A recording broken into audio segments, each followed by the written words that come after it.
జరిగింది కదా అట్లా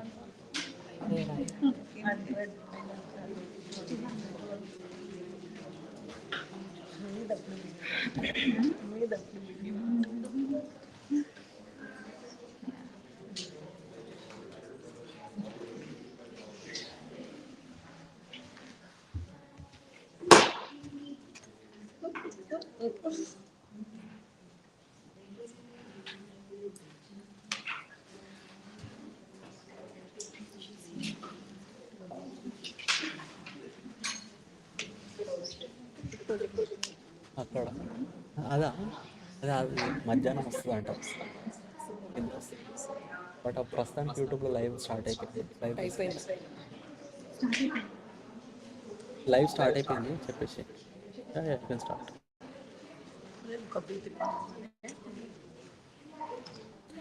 యూట్యూబ్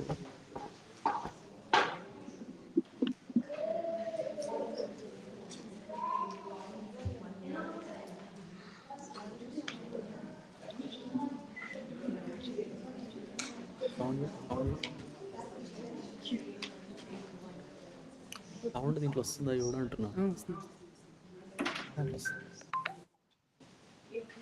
అంతా ఓకే కానీ వెళ్ళిపోయింది start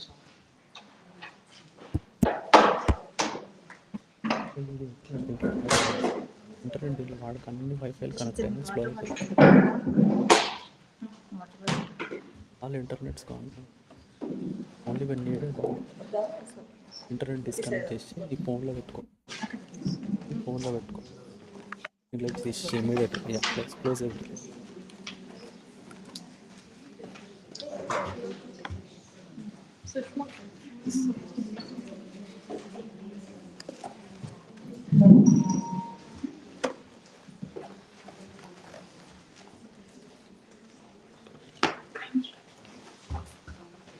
Dear friends, good morning to all. As I am, I welcome you all to PSSM Meditation Summit. We have Mahachakam in Cleveland, Ohio. My heart to thank you, our beloved Anapanasati, who gave us the eternal gift of meditation and soul wisdom. Guruji's visions are Mahachakam, where meditation teaches every human being on earth. Shakahara Jagat, a vegetarian world where humans and animals are not eating for food. And pyramid Jagat, constructing pyramids to get more cosmic energy, which helps to accelerate the spiritual progress. The purpose of this event is to spread meditation and mindfulness. We have to have meditation. And senior masters have given us here to share their wisdom. Thank you all again for being with us today. Let's start the ceremony with the meditator.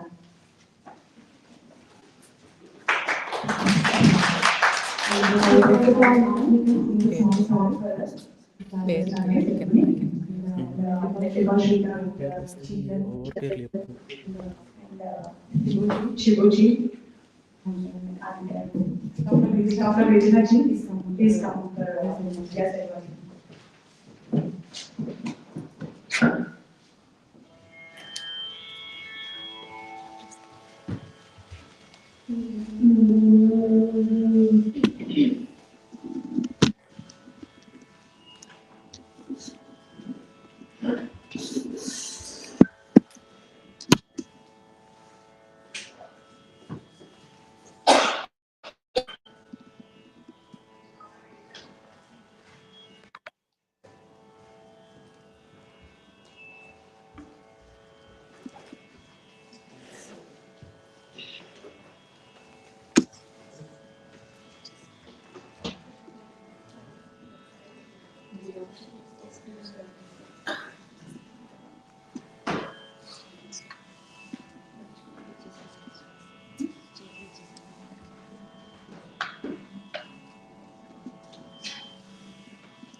ఆత్మిక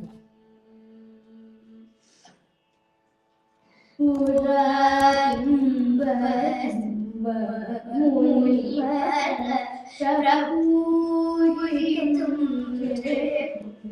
నేనేటర్కి కదా నేనేటర్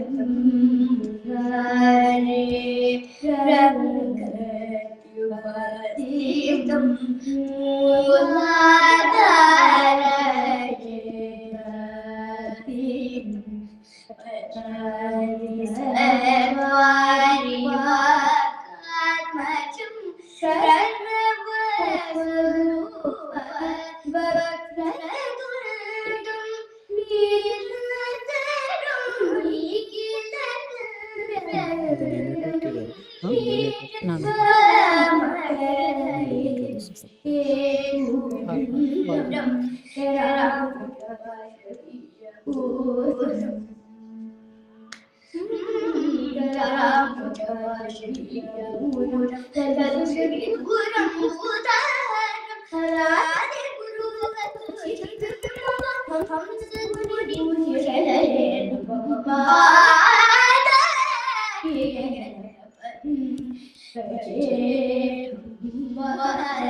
next musician.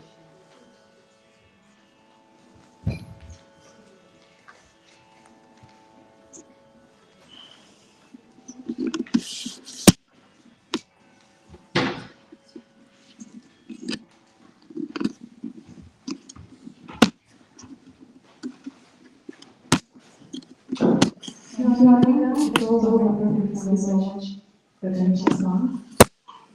Since I have Soumya here, she's going to be the host for the event. Let's welcome Soumya. Good morning, everyone. Let's start the program right now. And I would like to invite Sri Kamji to say a few words about PSSM and Anapanasati.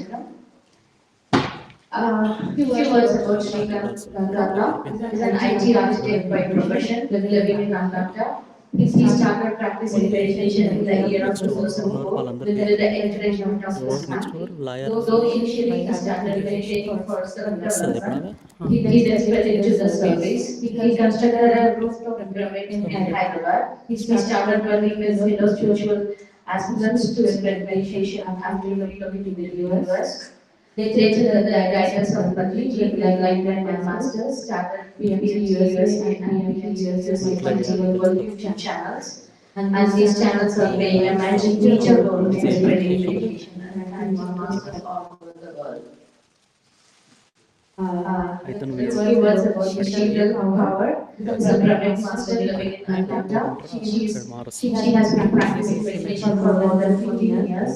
Her life has been transformed ever since she started practicing Anapanasati meditation coach. Meditation, it's like a mindfulness meditation. Sheetal Power is a now dedicates her time to spreading awareness of meditation. She volunteers for PSSM USA, Spiritual Tablets, and Buddha CEO Quantum Foundation. Let's invite both of them.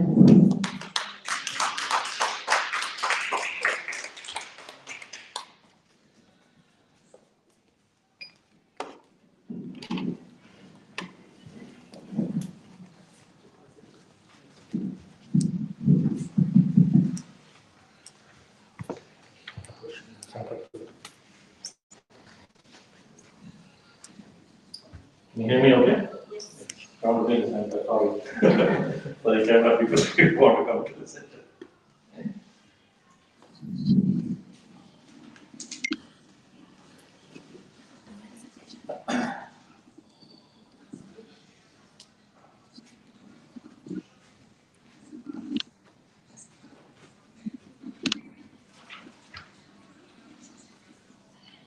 Okay. Thank you for that wonderful introduction. My deepest pranamams to our Grandmaster, Anapanasati. Welcome you all friends again. On behalf of Pyramid Spiritual Society's movement and PSSM Cleveland, so wonderful city. Thank you for being on a Saturday morning to be here. So I just want to talk a few words about this movement, my dear friends, which was founded by our beloved master, Brahma Sri Pitama Patriji. He founded this movement about 40 years ago based on various experiments he did with the spiritual science. And this organization or this movement was created as purely non-profit organization.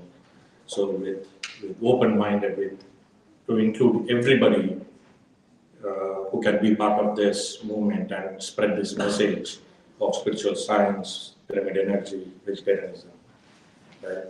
Now coming to this land of United States of America, we should be proud that we are here in this land, which has provided us great opportunities, good living, beautiful homes, right? So this land has provided all these for us, and now it is our time, friends, our time to give it back. And how can you give it back? This is the platform you could use, this movement, this organization we could use, because this is such an open organization, no hierarchical structure anywhere. You just have to have an intention to do a service, and the platform is provided. That is the beauty of this organization, which was founded by our Grandmaster.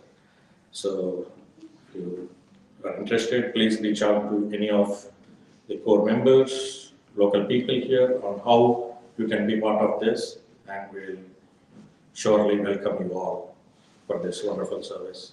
Thank you.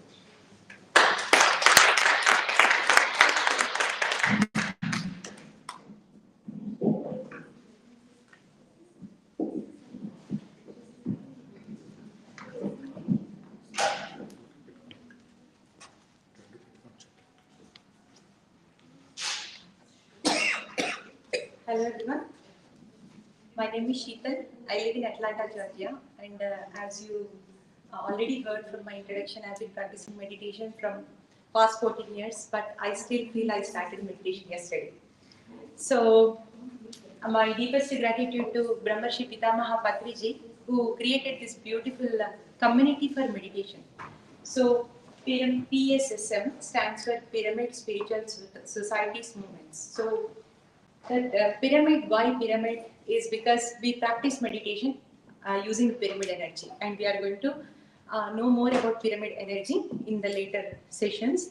And spiritual is that we are all spiritual beings who are here to experience the human experiences. And S stands for societies. Yes, of course, we are all living. And the movement is that this is the knowledge and wisdom what Patriji has given to us. It started from Buddha, and it is not going to stop here, right? It is going to continue from one person to other person to other person. In this moment, nobody is a master, nobody is a student. At the same time, everybody is a master, everybody is a student. So this is the main purpose of PSSM meditation description, my dear friends. And this year, PSSM USA has curated this beautiful program of Mini Meditation Summit. So what this Mini Meditation Summit is going to give us is the taste of meditation. If you have practiced meditation, it is going to give you more understanding on pyramid energy and meditation and vegetarianism and many different concepts from many masters. And if you are a new person, and this is going to be a best place to learn this simple breath meditation, my dear friends. With this simple breath meditation, millions of people got connected within themselves, and they healed mentally, physically, and in today's world, even the big universities like the Stanford, Oxford, um, any name you take, they have done tremendous research on meditation and how important is the meditation to each and every being. So starting from 5 years to 100 years or 150 years. So everyone must practice this meditation. Why we practice meditation is to be happy in all the situations and all the time. So as part of this mission, we have started this one, and this year we started with the Tennessee State, and this is our fourth one. So fourth mini meditation summit.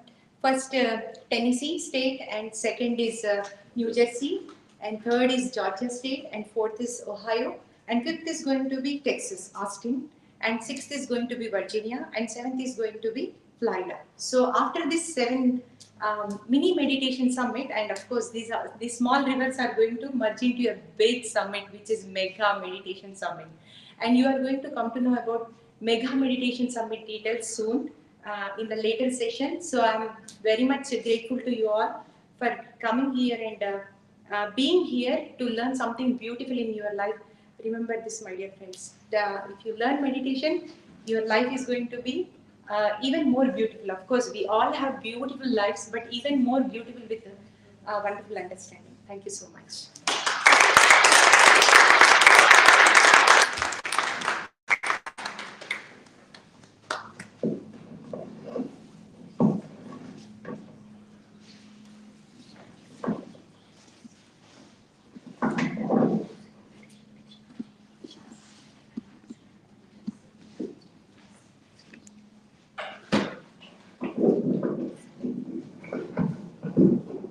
Thank you, Sheetal and Srikanji, for your wonderful message.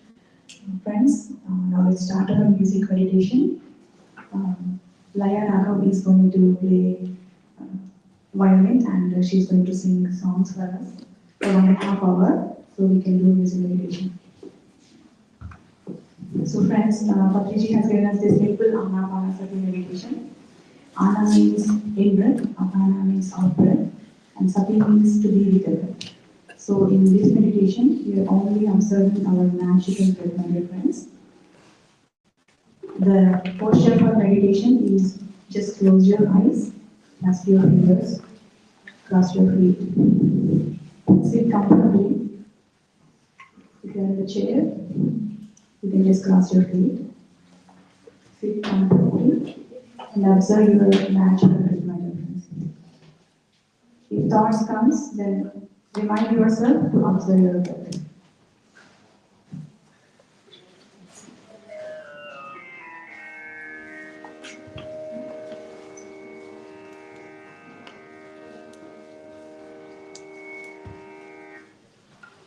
Just quick intro about Laya. Laya is an upcoming multi-faced artist in the disciple of Sangeeta Kalanadi Vidyosh, Srimadi Lalpuri Vijayalakshmi, from whom Laya pursued advanced training in the art of classical Carnatic music, in addition to winning top prizes for over the decade in various competitions held by organizations such as the Cleveland Tyagaraja Aradhana and Chicago Tyagaraja Utsavam. Laya has performed vocal and violin solo concerts and across prestigious platforms. Laya has been on the orchestra as a violinist and vocalist for several Indian classical dance productions, arrangements.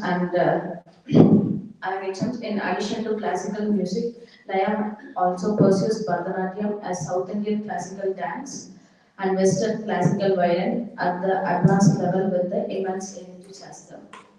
Thank you. Friends, we waited for his meditation for 1.5 hours. You can do how many ever minutes you want. And in between, if you want to stretch your legs and stretch your hands, that's fine. But until you finish your meditation, do not open your eyes. Okay, friends? And whenever you want to come back, please put your hands on your eyes and then count 1, 2, 3, 4, 5. And then we can come out of meditation sessions.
Please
take your natural breath awareness.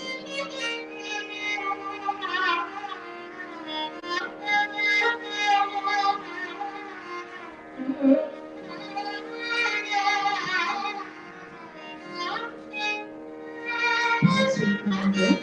Let's come back to our mindfulness.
Sharade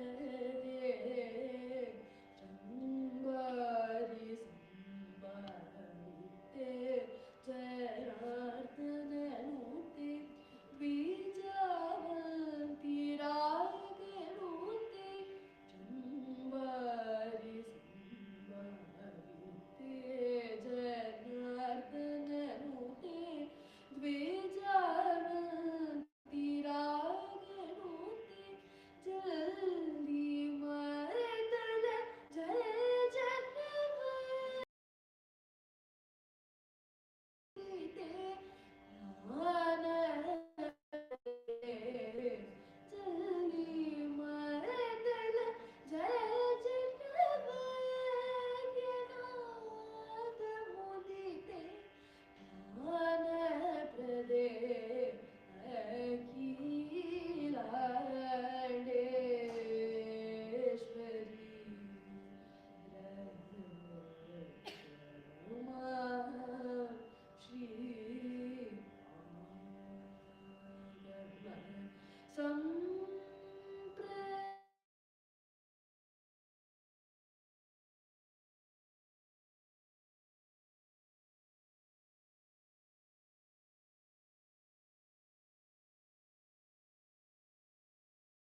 Please place your hands on the count 1, 2, 3, 2, 1.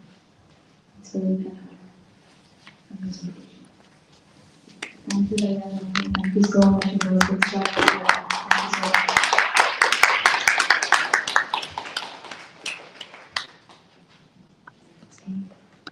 Let's do meditation for Leila. I would like to call Anita. Anita and Rekha, please come to the meditation for Leila. Leila, how did you feel? Can you share your experience performing here? I felt like generally, when I perform, I don't get the opportunity to explore the spirituality behind the music so much and kind of experience every single note, because usually everyone is invested in like all the technical things like rhythm and like fast playing and all of that. But when I performed here, I felt like I was able to just slow down and kind of explore the music more and experience the spirituality of it for myself. I really Thank you, Leila, for sharing your experience. It was wonderful. And Guruji Patriji also says that music meditation gives 3 times more powerful. Music meditation is 3 times more powerful, and we experienced that today with your music. Thank you so much. Rekha and Anita, please come.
Friends, now we are going to have a wisdom sharing and guided meditation by Shivu Nair, who has flew all the way from North Carolina for us.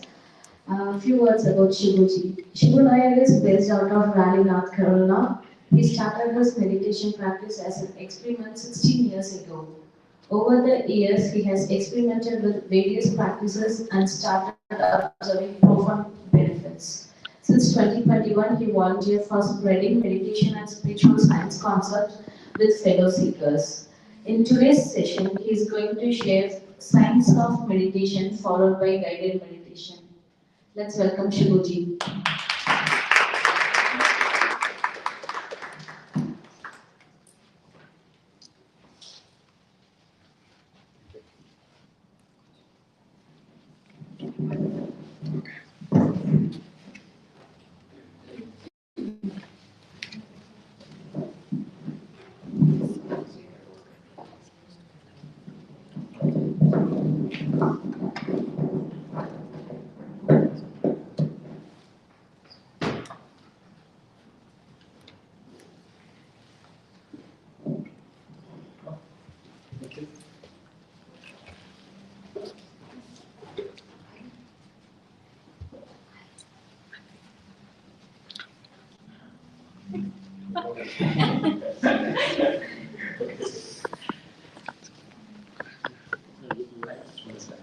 Oh,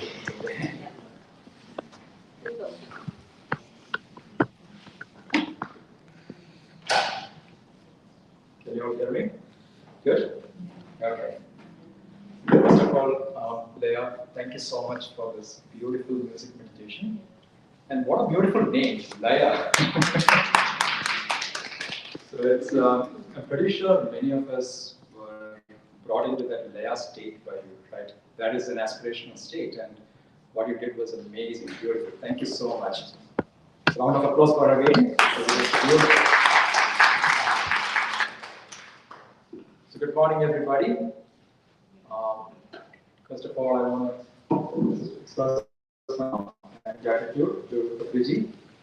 So when they both, Sheetaji and started speaking about PSSM, right? One important thing that stuck with me was the movement, right? Everything is an organization. But here it is called as a movement, which I felt is very profound, right? Because there is no one single figurehead. As he said, there is no organization. As Srikanth said, there is not an organization, or there is not one person who is going to be like, kind of provides wisdom to all. Should I be using this? Okay.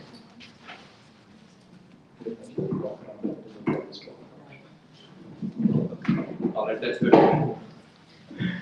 Yeah, it's sorry about that. I like to walk around if it is okay. Maybe even pass it on to somebody, right? Just keep it very interactive and casual. Back to this, right? So this is one. There are so many organizations, right? Where we can see one person who is leading it. There will be one figurative head. Here there is nothing like that, right? They call everybody masters. Everybody is a master. Right? Everybody is a seeker. Somebody will be speaking here. Somebody will be back to seeker. Everybody is a seeker. So as Srikanth mentioned, there is no hierarchy here. So I felt is great. And that is where there is a momentum, right? That's where it's a movement, which is beautiful. So gratitude to him, my gratitude to the universe. I don't know, man, I just landed here and I got here, which is great. Because everything is in the flow, right? We just flow with the flow, rather. And my gratitude and shout out to the volunteer team. Yeah, I mean, you won't see any tiredness in their face.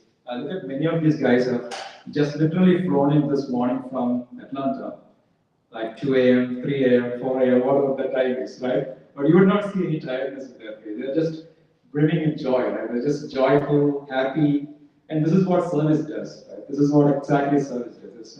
There's no time, there's joy. That's just joy. So yeah.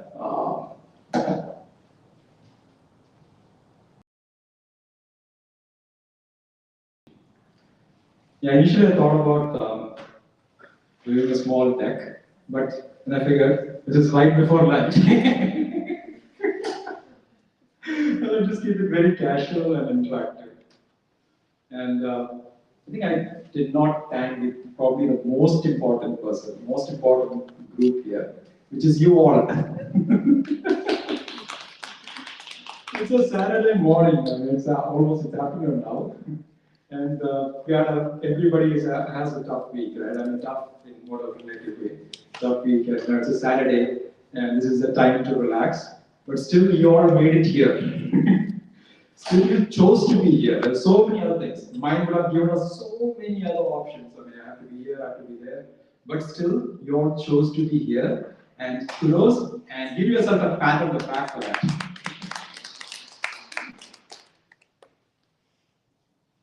Alright, so let's get started. I think before we get into the meditation part of it, how many of you, I just want to show of hands, how many of you are new to meditation?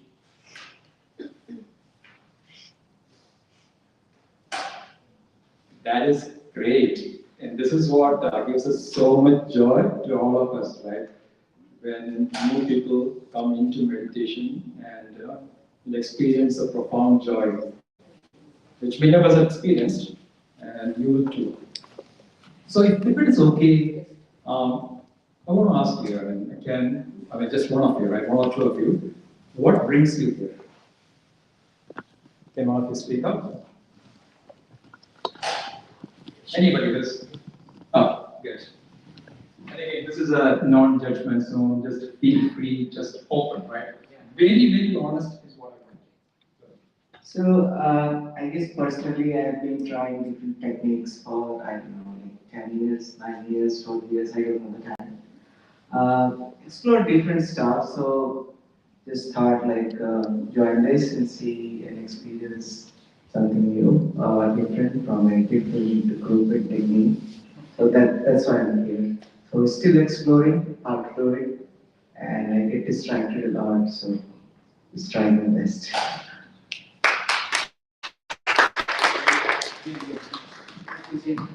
Vijendra. Thank you so much. Anybody else want to say, share? Sorry.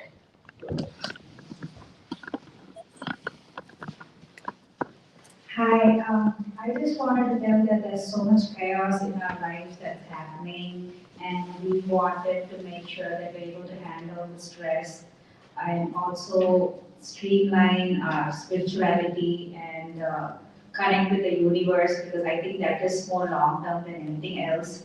And I want to take a shout out for Swayam also, who's been instrumental in bringing this for my whole community, my whole development. Without her, I would not have been aware of such a thing. So a big thank you to her as well.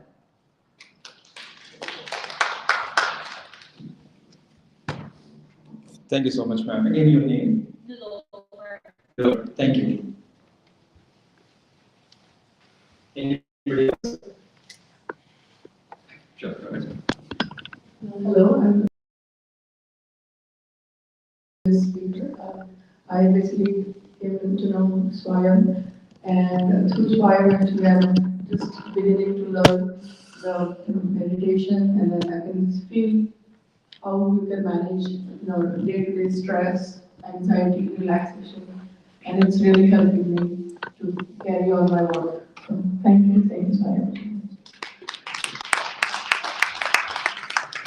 Thank you so much. Yeah, I mean, Swayam is self. One person started with one person and see how everybody comes together, and we all are here. But again, shout out to her. Thank you so much, Swayam. Yeah, I think I just want to pick up on the point that Jendra was mentioning, right? Explore. And I think I can probably just start there, because I don't have any fixed format, so I'll just go with the flow. So explore is what he said, right? Explore new things. I think that, to me, I feel is the key. Being an experimenter. Being an experimenter, because when you experiment, you'll experience, right? When you're experimenting sincerely, you'll experience something. And that experience is your personal knowing. That's a personal knowing, and that's how we evolve. Because there are so many things which so many people will speak about, right? That is an information for us. That's an information. Because we'll hear so many things. You switch on the TV, even what I am saying now, right? It's an information. Whatever is coming from me, it might be coming from my knowing, but whoever is listening to it could just be an information. It's just an information, right? And the one thing which I want to start with, again, a great point just mentioned by him, is it's an information, which means don't believe it. Don't believe anything which I am saying, or anybody is saying in this first matter, right? Anybody here. Okay, it's an information, don't believe that. But there is another key aspect to it, don't disbelieve as well. Don't believe, don't disbelieve. Being in that openness, staying in centered in the middle is the key to everything, right? That is where we are open and we can learn more. Let's say, who is new to meditation, right? I mean, you are probably not new to meditation, right? Yeah. Yeah, but still you are keeping that newness in you, right? Because if you feel that you are full of things, if you keep that, if you feel that you are full, nothing else is going to go in there, right? That emptiness, that newness is something which we always have to keep. Because everything, every new thing, every new day, every new moment is an experiment. If you keep it that way, if you keep it very simple, they say the KISS principle, right? Keep it simple and stupid. Because that's probably the most important thing which I've learned. Keep it simple and stupid. Because that is when there is a possibility of learning. There's a possibility of learning anything new.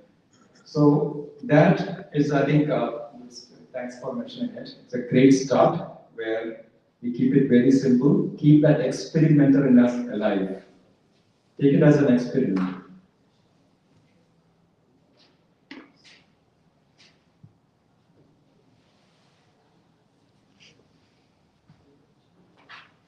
I just want to mention one small story. How many of us know Osho?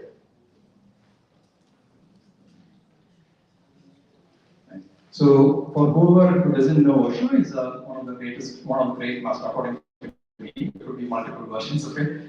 One of the greatest masters of the previous century, Osho Rajneesh. And then there is one story, and he has said so many stories. He has written books after books after book.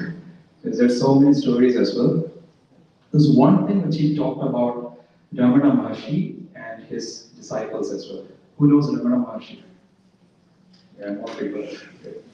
So yeah, Ramana Maharshi's whole point, whole technique was about this: who am I?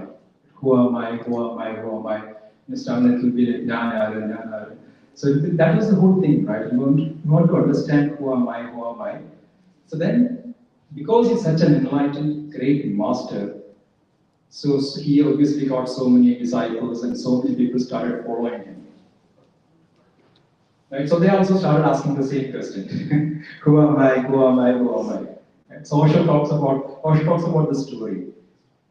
Ramana Maharshi is definitely enlightened. I mean, even now if you go to that space, you will feel that energy, right? To his ashram in Tiruvannamalai.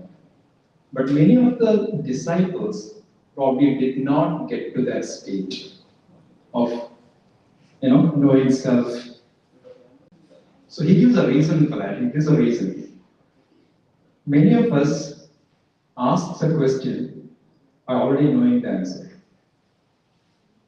The question is asked. The question, whatever question you are asking, you already know the answer to it. So in our mind, we have already heard about many things like, who am I? I'm Brahman, I'm Atman, all of these things, right? All of these theoretical concepts are already in our mind. It's already there. So then we can go into some level of emptiness, we can meditate for a little bit, maybe for days, and then we can still ask ourselves, we can ask verbally, who am I? And then we'll get a verbal answer back, Atman, Brahman, or something. But that is not the truth seeking, right? That is not the truth. That is not the path towards enlightenment. He gives a very beautiful analogy. So in this context, I just want to mention that. It's like when you are in the desert. Let's say you are stuck in the desert, in Sahara Desert or somewhere, right? And you haven't had water for days. Let's say you haven't had water for 2 or 3 days, or maybe more than that. So how would that thirst be like? Is that a theoretical thirst? Is that something like, would you say, I am thirsty? Or would you feel your entire body that you are thirsty? Your entire cell, the thirst is there, right? That is your being. Forget about everything else, forget spirituality and everything. It's the only thing you can know in your entire being is the thirst.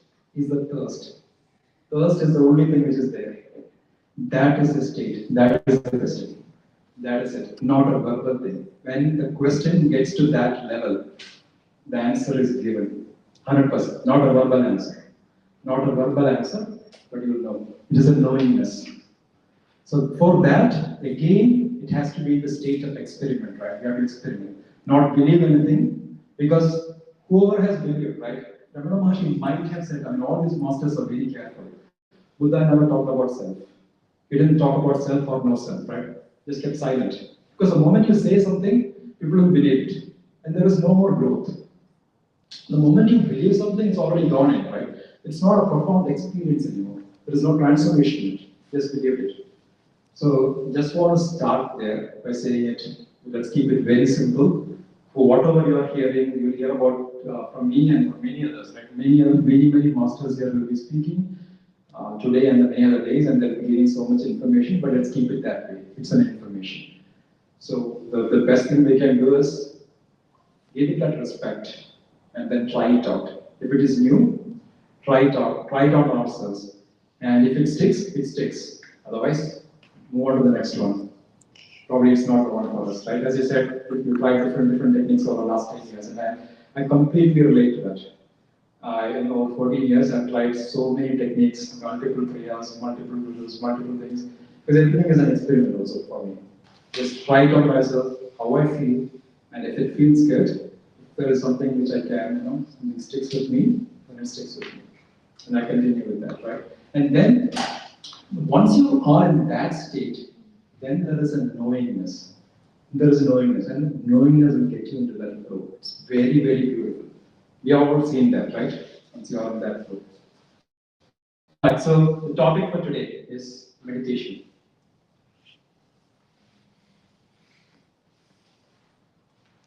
Can somebody, one of the newer people, explain what meditation is? What is meditation? You're not new. Meditation.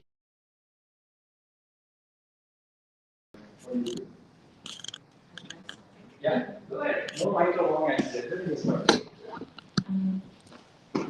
See, meditation is something going deep into yourself and understanding yourself and gaining that internal peace of mind. And something like that. That's what I'm thinking, but I might be. I think it's right. Thank you. No right or wrong answers here, right? Nothing like that. Anybody else? You are not a new meditator. Anybody else? Maybe introspection. Yeah, sure. Go ahead, sir. Just introspection. Yeah, sure. Go ahead. No, I thought it is kind of like a pathway to connect with the cosmic from what I learned from Swayam, and earlier when I used to do it more regularly, I felt the connection was there. I feel that's meditation for me. Anybody else? I feel the meditation is for healing yourself. Yeah, for healing. Now I'm experiencing that from Swayam. So even today, I was like yesterday, I was like, if you see me, I was like a dead yesterday. I was dead tired. I was like, I'm not gonna be awake today. But after coming here, now 90% of my pains are gone away. Yeah, what more do you need, right? I mean, there she kind of explained everything, all the answers.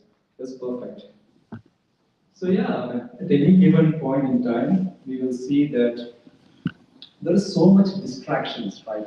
He started as, I think that's one of the words which you used when you talked about, right? Distraction.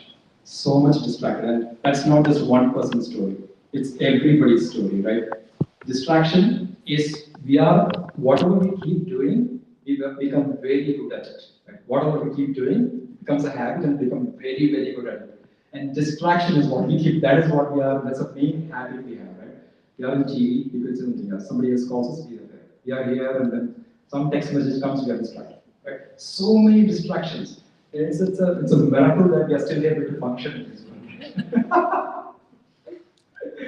So yeah, man, let's do a very small exercise, maybe like a 20-second, 15-second exercise. And I request everybody to close their eyes. Not meditation or anything like that, just a very small exercise. Just close your eyes.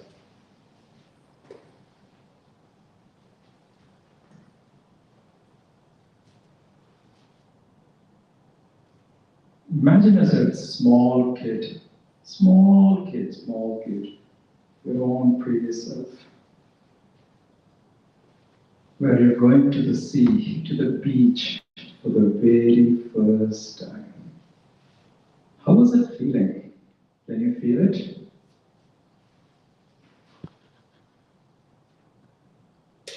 Can you feel that smell, the beach smell, the smell coming from the beach? Can you feel the breeze?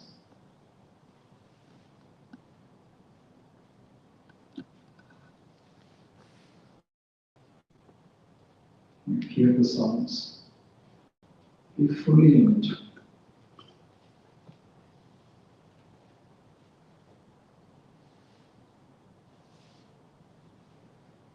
Now, you are closer to the waves. And the waves are touching your feet. How does it feel? Is your heart exploding with joy? Can you feel it? Let's come back, friends. How did that feel? Exciting. Super exciting. So we all had that inherent joy in us as a kid, right? We were very, very joyful. And many of us who have forgotten about it, I certainly did. But we landed in this contrast and we started taking our roles very seriously. So we started forgetting many things, even those deep. As a kid, you just keep me somewhere, I was just joyful by myself. Even in class, in another bother studying or anything, I was just joyful. I didn't really feel the need for that. So it was great, right? It was so much joy was there. And then something happened, something changed, right? And then here we are. So the distraction is the word, right? The mind, we started developing our mind. The mind started developing. And the mind, which means like thousands and thousands and thousands of thoughts, right? They're not in that joy state anymore. That state, if you remember, if you can remember that experience, if you can really, really relive that experience which you just did, there were no to-do list in that moment, right? There were no thoughts. Were there any thoughts in that state, in that as a small kid?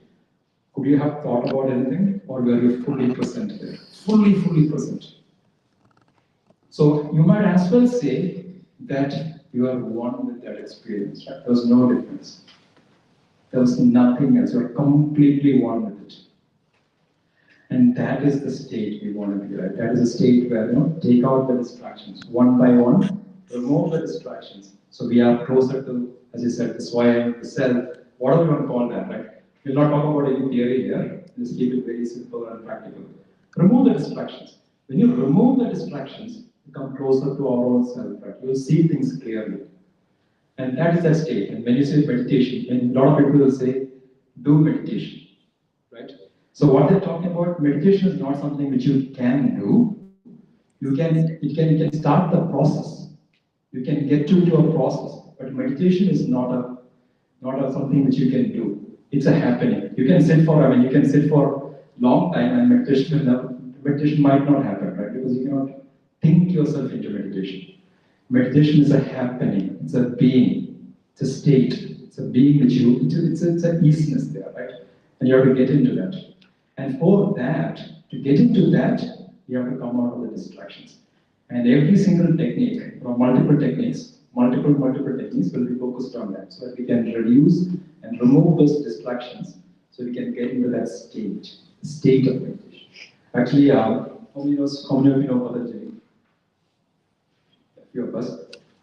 So actually, in English word, it is one word, meditation, but he breaks it up into multiple things, right?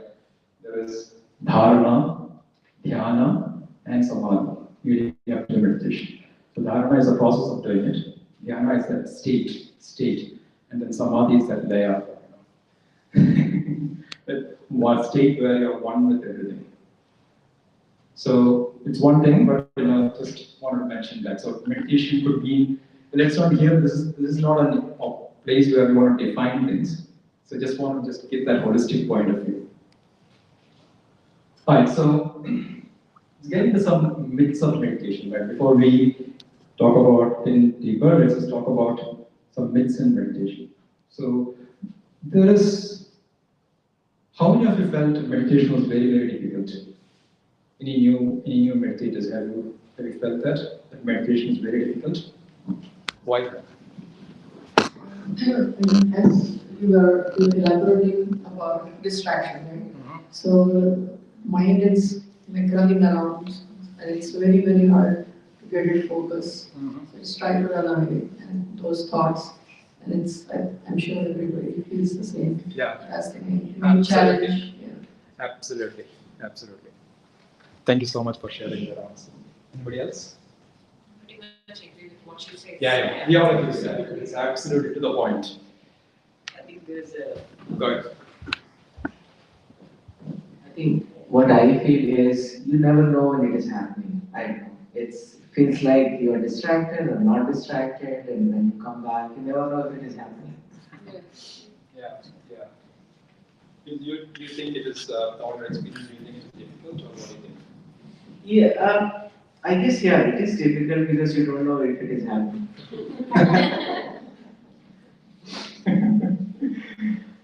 So absolutely agree with this, right? Because thoughts. So what do you think, right? I mean, if let's say we have been arguing with somebody, or we have been watching a crime series or something, and then when we sit for meditation, and do we think that immediately we can switch off and be in that blissful state right after? That is the wishful thinking taken to the next level, right? It's not going to work. Yeah, we all wish, exactly, Sheetal. So we all wish if there was like this magical button, we just switch off and done, right? Yeah, I think we will get there soon, but not yet, right? Which is why there is processes. Once we understand the science behind it, once we understand the science, the real science behind it, and once we understand what is going on with us, what has been going on, right? Then it is not difficult. It is difficult. Looking at it right now, it might appear difficult. It is not difficult. Because what we are trying to do in meditation is our real self, right? The real thing, the emptiness. So it is just, we have just done the meditation. Was any instructions given? I think all Swamiji mentioned was just sit, and then just close your eyes and observe your breath. How difficult can that be? You're not asked to focus on something, imagine something, visualize something, nothing, right? How difficult?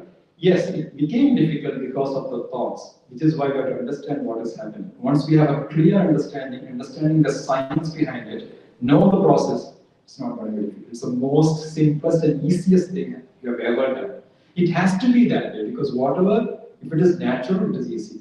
What we're doing, what did we do? Did we alter the breath? No, nothing, right? We didn't do anything. We just observe the natural breath as it happened. And that natural breath might be different, right?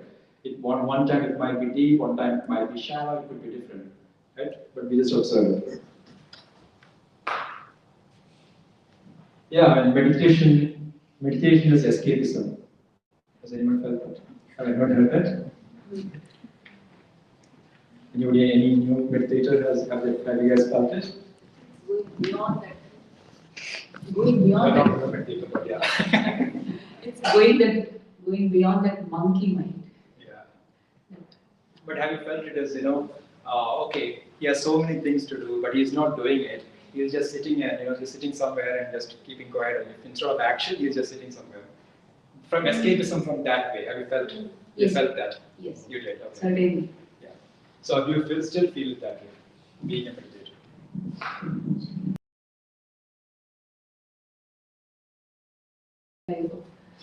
This chaotic world. How There's long have something you been bliss. a Yeah. How long have you been a meditator? 3 plus years. 3 plus years. Okay. And has meditation ever helped you in your tasks? Certainly, because it helped me to be in that stillness state where there was no judgmental thinking. What will happen if I do this? What will happen if I do not do this? There is no such thing. So earlier I used to have all these limiting notions. So when you are in a stillness state where you're not judging anything, so everything is in open arms, everything is openly welcoming you for any kind of experience is what we Perfect. So it is fair to say that you didn't lose any time, right? Because you meditated. Because that is what they typically say, right? Meditation is escapism, which means instead of tackling the problems, you're actually sitting somewhere and not doing anything, right? You're sitting somewhere and spending time not doing anything. But that is not the case, right?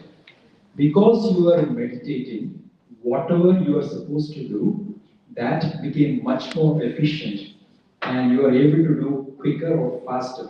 Because now you're not distracted, right? You are not multitasking. You're not like 1,500,000 thoughts in your head and you're trying to do it. That is difficult. That was difficult. But after meditation now that you have calmed down yourself, you are much more focused and clearer, right? Whatever task you are doing became much more faster. So it is not escapism. That's why it's a myth.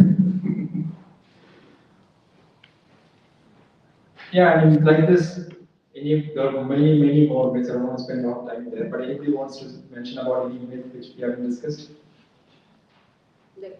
that it is only for saints, not for the people living in the real world. Only become a saint.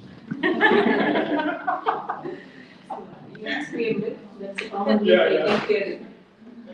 So that it is only for saints that they have to leave everything and travel somewhere, sit under the bush and sit under the tree.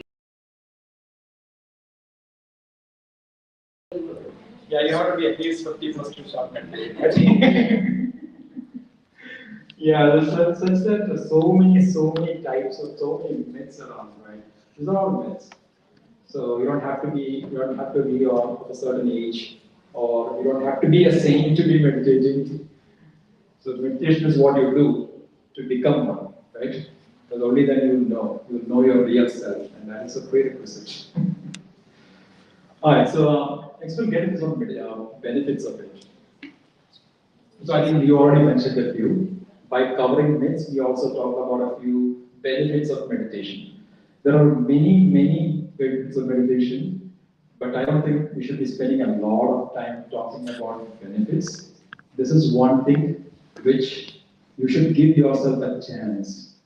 Meditate, experiment, give yourself this chance. Who is new, right?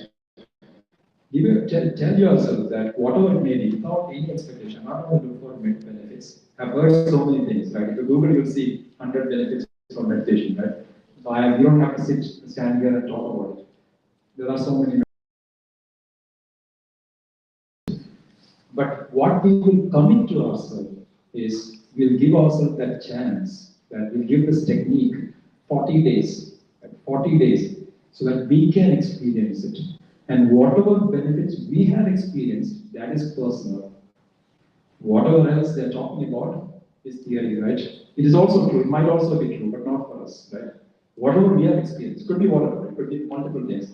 She talked about clarity, and there could be your sleep timings might come down, right? For people, especially for kids, for in school and college, if you are spending, let's say you get to sleep 5 hours, and right now you might be really tired, right? But in this one, imagine you're watching YouTube, you're studying, you're learning, and then let's say after that you meditate for 15 minutes. That's a 15 minutes, right? You're able to disconnect.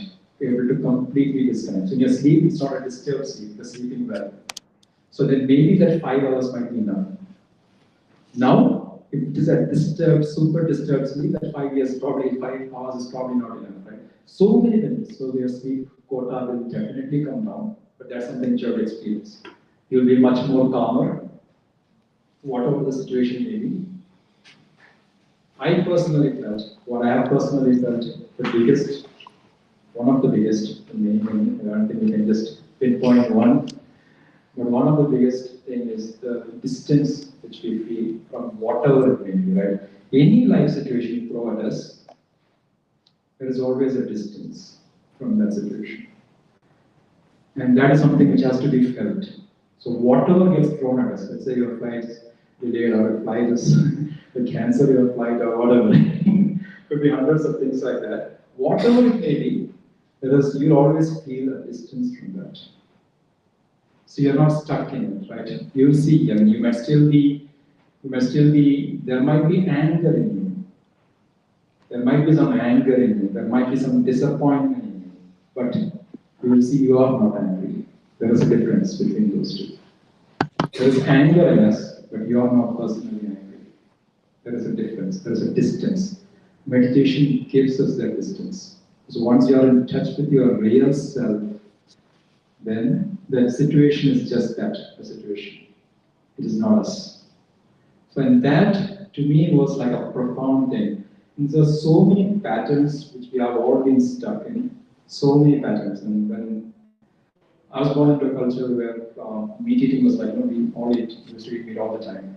And coming into meditation, again, it was just like the gentleman mentioned, it was an experiment for me. I never believed any of this benefits or anything. One of my very dear friends asked me to meditate. I'm like, okay, that. I felt all the things, all the myths I was talking about, I felt. I was that guy, right? I was like, why are we not, what are we doing? I mean, we should be acting on it, right? What am I doing? You're sitting and serving the breath. Of all things, observing the breath, right? So all of that things were in my head, and I started, when I meditated, once I started meditating, a lot of things change. You'll understand, you'll realize your true self. Where for the first time, I was able to see the patterns in me. What I thought was my deepest taste, I understood it was a pattern. To me, becoming vegetarian is a good choice to me personally. But for the first time, I realized a pattern. First time I saw that wasn't me. And when I left it, like 12 or 13 years ago, when I left meat, the learning from that was what was very, very profound for me. That it's just a pattern.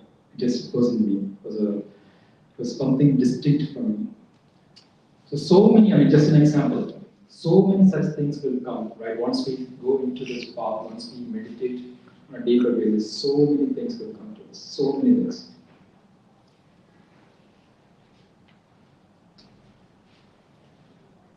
Okay, so in the meditation which we did, right?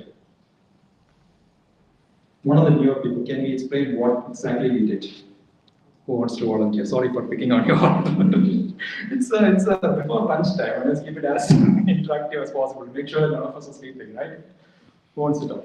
What did we do? Sorry? Yeah, but still we did sat and all that, right? So, and what did we do? We stayed in the that's it. Yeah, but how? What were you doing? Were you observing? Or observing the breath? Maybe observe and just straight, still straight. Okay, it's as simple as that. Anybody else? Gotcha. I felt many things. Starting with again saying distraction of the thoughts, right? So that's how we started our meditation. As soon as we sit, like many things were going on from morning to till that time, and then it took me a little while to calm down myself, and then again things started of future. Again, I have to bring it back to my breath to be there, and after some time, it's just like I was enjoying breathing, and after that, I don't even know what is happening. I have become one with the music. Yeah. So just the present moment. Yes, I was just submerged into her music, and it was so divine. I felt I am fulfilled. completely content with what I have. Like I was very grateful at that time. So that was my meditation experience. Beautiful. Thank you so much for sharing that. Now let's look at a small analogy, right? So let's say you're driving a car. You're driving a car, right? So car at that point when you're driving, you're still burning fuel, right? Still burning fuel. First of all, you have to stop the car, right? Let's say it's like well, that's what the first thing we did. We sat down. Our body was still, right? So we say sthira sukha asana, which is stable and comfortable. We sat, we were all comfortable, right? It was okay to move around. I think the instructions were clearly given, right? If you feel like moving your hand, etc., it was okay. So first, we parked, just like a car would be parked. We parked our body. We made it very comfortable, stable, and that is the key. And the asanas will keep changing. This is the definition, right? Whatever is sthira and sukha, whatever is comfortable and stable is what we should do. Because right now for me, it is Siddhasana is the most stable one for me. Because I can sit like that for hours. But it wasn't like that previously, years ago. So that keeps changing. So I think that is why I think the definition should not be asanas. It should be whatever is comfortable and stable. So as long as these two are taken care at this point. Right now, whatever is comfortable and stable is the right asana. Whatever that is. So we park the car. Then again, as Chitali mentioned, right, and many others mentioned too, lots and lots of thoughts, right? We park the car, but the engine is still running. It is still burning fuel, right? Just trying to get more energy and all that, right? We'll get to that. But that won't happen because the engine is still running. I think another analogy that just came to me is you have a plastic bottle, you're trying to fill it with water. Then you observe that there's a big hole in the middle. What will happen? All the water is gone, right? Whatever comes in is gone. There's nothing which is going to stay. And that is our state, right? We receive a lot of energy. But none of this is going to stay because even if we think anything, we are still doing. Because the thinking is taking a lot of energy. The thinking part of it, we are thinking a lot. You can look up this word called rumination. I mean, we all ruminate. The thousands and thousands of, I don't know the number, somebody might remember, 70,000 thoughts per day. 70,000 thoughts per day. Can you imagine that? 70,000. How many of that 70,000 were we aware of? 5, 6. So the rest is still running in the loop, right? And these thoughts are not real, right? They need energy. They need something. Where is that energy coming from? From us. Right? You don't have to just, you can do a small exercise.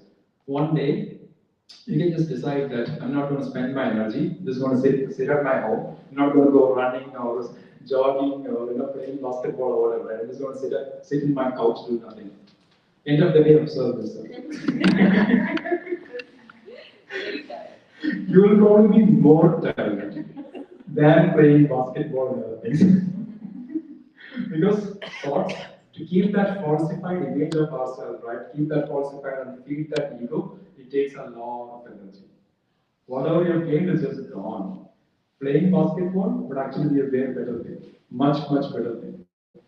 Than just sitting at home and just doing what we thought as doing nothing. Because we are not doing.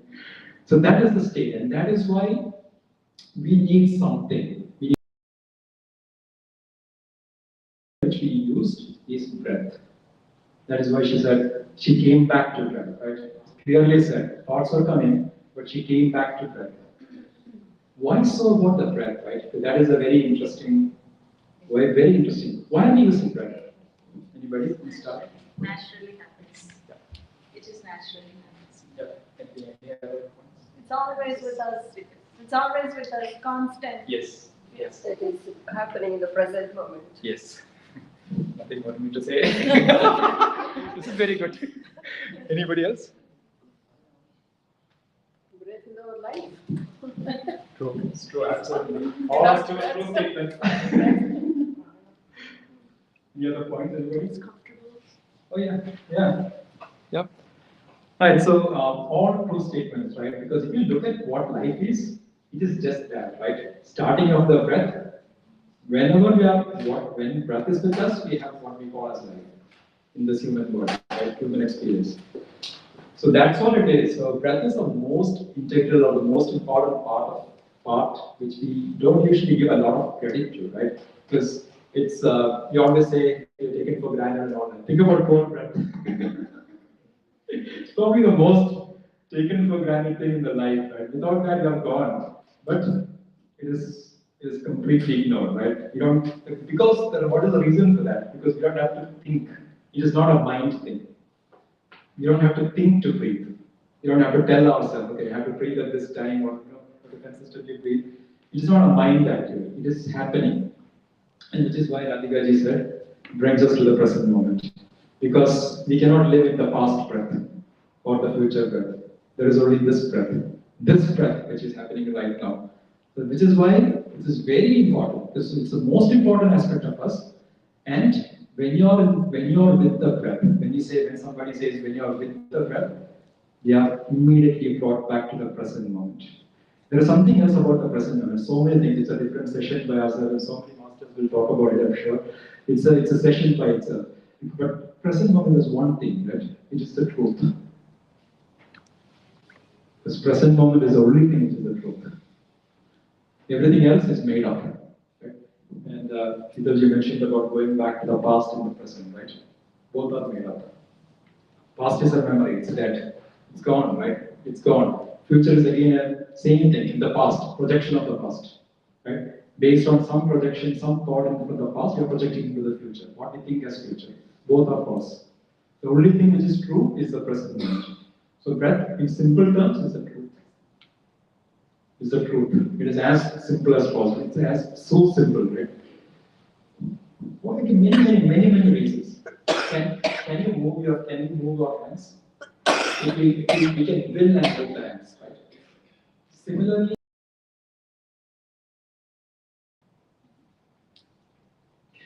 for your kidneys, can you ask your kidneys to do more stuff? Whatever it is. No, right? But can you tell your breath to beat? Can you control your breath? No? But what is pranayama? We can, right? We can control the breath. And if you do not control the breath, what happens? It still runs. It's like liver. It still runs. We can control, we need not control. Both are possible. Should we choose to use it, we can control, like our hand. If not, it is like our liver or internal organs. So, what does that say? It is the bridge between the known and the unknown. Think about it. It's that bridge, right? The known realm and the unknown realm. That is why it is the bridge. It is a connector. It is something which can take us there. So very many things. Like, can you claim control over your breath? Is that your breath? This room, people who are sitting here. Is there something called your breath? Who is breathing? We should ask these questions to ourselves. How is this breath happening? These are all deep things. Then so many things will open up. When you go out in the nature, this is something called our breath and the tree's breath. This is just breath. And that is the connector, right? So that is the state which actually brings us to the oneness. So breath is oneness. So many reasons. I mean, we'll run out of reasons. So which is why it brings us to our natural state, our real state. And which is why we're using breath here for meditation. What do we have? How much time do we have? This is what happens if we don't have a slide. We keep talking.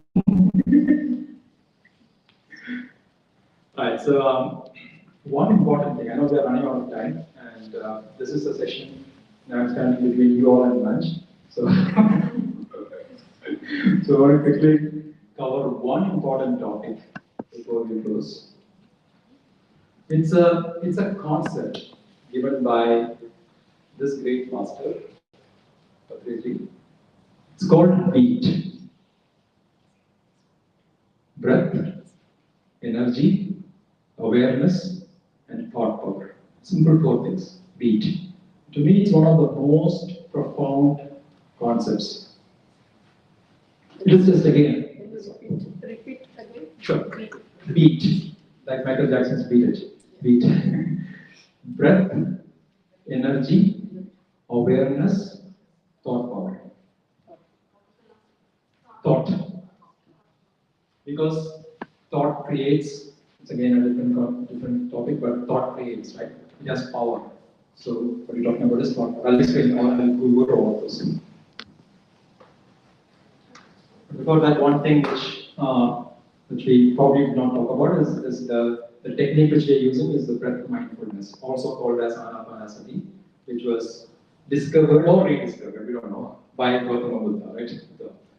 So the simplest possible technique we discussed about the technique itself, the asanas, or the posture and the breath and why we use breath around that, right? So that's as simple as that. We discussed about that. So the beat concept. Before we get to the beat concept, everybody here, whoever is holding that cap, something called be a master. Be a master, be a master. So what is everybody is being referred to as master, right? There is no disciple or follower or anything. Everybody is a master. Why so? What does mastery mean? If everybody is a master, what does mastery mean? Right? And that is where I think this beat concept is very relevant. Me, this beat, again, as I explained it, beat master is somebody who has mastery over DEANT. Right? First of all, the breath. You need to be a master of your breath. So if you keep working with keep being with the breath, right? Any given point in time, anywhere, any situation, if you know our breath, something beautiful will happen. What does being with the breath actually mean, right? Because breath is not a physical thing, right? So when breath flows through our body, there are sensations in our body. So what we are essentially referring to when we say being with your breath is what? Body sensations. Being with the body sensation. As breath is flowing through our body, being with the body sensations is what we are referring to. At any given point in time, the more and more we are with the body, more and more we are with the body sensations, you'll see that the mind moves. It cannot be two things. The breath, if you are 100% with the breath, which is the body sensations, then the mind is gone. It cannot be at both places. It has to be one of it. It's the most important thing. And the more and more we have mastery, more and more we gain mastery over breath, you'll see that. This is what breath mastery means, right? Being with the breath, spending time with breath, knowing breath. This is why he calls us breath is the guru. A teacher is someone like any of us. Teacher is. But guru is someone who can take you there, who can do a flashlight and can literally show the path. That is beyond a teacher. It's actually beyond a teacher. It's a guru. That is why he refers to us. Breath is the guru because of all these reasons. So number one, mastery over breath. So then, when we get mastery over breath, again, when we are with the breath, when we are with the body sensations, mastery over breath means being with the body sensations caused by breath on the body. So when we are with that, completely with that, right, you'll start seeing that your mind starts becoming emptier and emptier and emptier. The thoughts become lesser and lesser and lesser. One of the things about breath, which we probably didn't talk about, is the mind and the breath is an intimate connection, right? If you're very angry, you can observe the breath. If you're very calm, you can observe the breath. It's almost the same. You can, almost the same as it, you'll see the difference.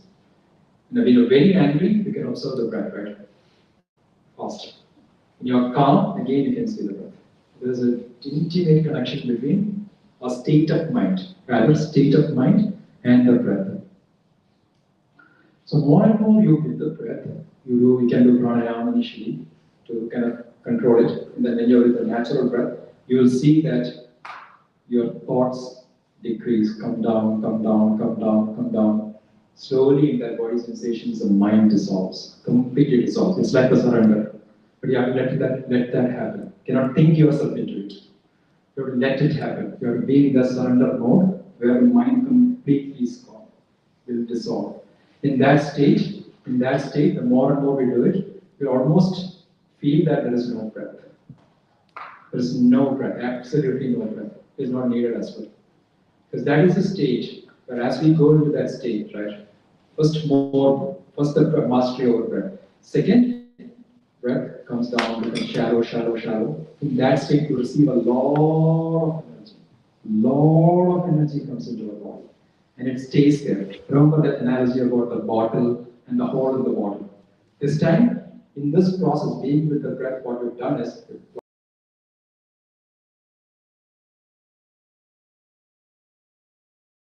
create this closed circuit and all that, right? The body is just staying in the body. Now we have energy. Energy is the key, right? Whatever we do in this, whatever we are doing here, energy is the key. It is like the money or the dollar or gas in the car, same thing. We need that. We need that to run. Now, once mastery over energy, what does that mean? This is where the third aspect comes in, awareness. You have the energy, but how do you use the energy? With thousands of things, we should talk about, as you mentioned, 70,000 thoughts, right? 70,000 thoughts. Would you be spending energy on the 70,000 thoughts, or would you pick a few of those? How do you even pick the few of those 70,000 thoughts? How many thoughts are you aware of? How are we aware of those thoughts? And this is where awareness comes in. With the body awareness, now we'll start seeing those thoughts. Initially, it will be very eye-opener. The kind of thoughts which we always have. And I was when I was observing myself, a random person goes by who has nothing to do with me, has never done anything with me, and still the thoughts are running. Why are you walking like this? What kind of a weird thought choice? There's absolutely no meaning ever, right? But based on the pattern, based on the things which we have, random thoughts goes in the background. Just goes and goes. Just, I mean, the moment it goes, it's probably gone, right? But because of that, it might trigger some other thought. You can observe it. It is never a thought is there by itself. To observe this one thought, it might just pick up something. It's like a chain reaction. Just change. Here is where the awareness comes in. The mastery over awareness is first knowing it. Till now, the mind was a great thing, right? Mind is a great, we passion the mind, but mind is probably the greatest tool ever, right? But we have to know the tool. We have to know the tools. We have to know the manual, right? We have to understand it and then use the tool. This is where the awareness comes in. The use of the awareness. Energizing, knowing what we want. Everything becomes clear. In this clarity, things become clear. And then we energize the right thoughts. Then, out of the 70,000 or millions of thoughts we have, we pick up the right ones. And this is where, again, going back to the Puji, he talks about wrong thinking, which is where most of us are. Like a lot of things ruminating and a lot of thoughts and all that, right? To no thinking, which is where it comes down a little bit, right? Comes down, we get into the stillness part. And from there, we go back to the right thinking. Miraculous thinking. Picking up the right thoughts. Will be ecstatic, will be only thing which makes sense would be to serve. Serve everybody, right? Be of service. A lot of things. There are a lot of things which would probably not make a lot of sense now, would be the real thing. The right thoughts will get energized. And now it will work because we have energy. Look at this. BEA. With energy, now we have the energy. Now we have the awareness. And we are energizing the right thoughts. Now you are literally a pond with a lot of waves and all that, like a lake with a lot of waves. If you throw a stone at it, nothing is going to work. It just gets lost, right? Millions of ripples still already there. But if it's a completely calm pond, right? One stone will make that ripple. It's exactly like us, right? I mean, we are in that state of stillness and emptiness. One thought will manifest. One thought will happen. Whatever that is. It has to manifest because it has the energy. It has the energy.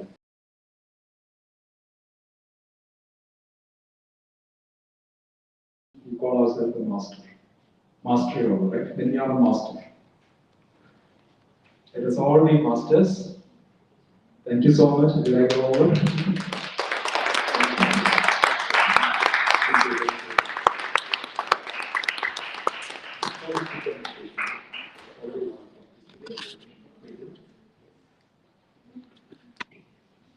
With your guidance. Just 10 minutes. Here's a question.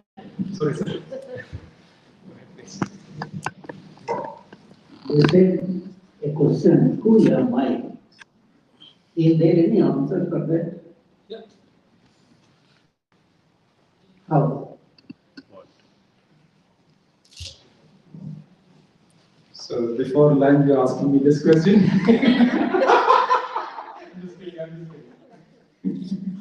I'm the one getting ready for lunch. Absolutely. I certainly believe that there is an answer. And I think that is the whole point. And this is the only question which matters. Talk about that, being in the desert and feeling that hunger for that, who am I, right? There's definitely an answer to it. To me, I'm at the state where I know a lot of things which I'm not. To be 100% honest. I don't, so leaving out the theory. So many people tell about 5, 7 bodies, 100, whatever, right? Leaving out the theory, I know what I'm not. 100%. No doubts about it. Clearly I know. The rest is getting there. Process, whatever comes up, we have to keep doing that, and that is our birthright. Who am I? Knowing who am I clearly. I mean, going beyond the theoretical soul or an Atman, Paramatman, whatever, right? No higher self, all of that. But experiencing it. I'm talking about exactly the way Osho is saying, not theoretical. No, so which is why I want to have theory. This is why your question is so deep. I won't talk in theory, right? Because it has to be felt. It cannot be explained. You cannot explain it. It has to be felt in our being. You cannot get a theoretical answer for that. And then when the quest becomes so serious, so sincere, not like that serious, but no, when it becomes the only purpose of our existence, right? How can we even live? Osho put this question back to us. How can we even live without knowing who am I? What is the point, right? What is this knowing who am I? What am I even doing, right? What am I doing here? So if that quest becomes so serious, giving attention to anything else, everything else is incidental.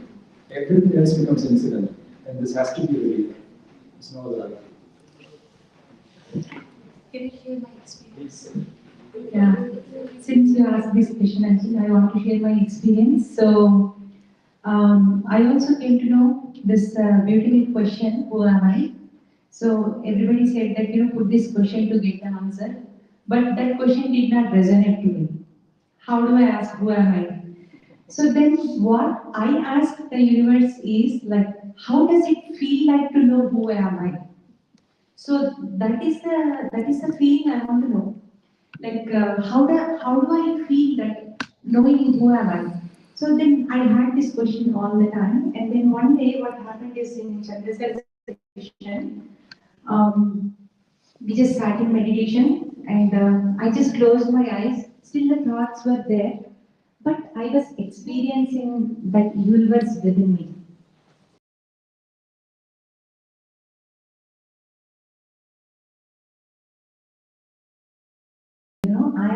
I'm that creator.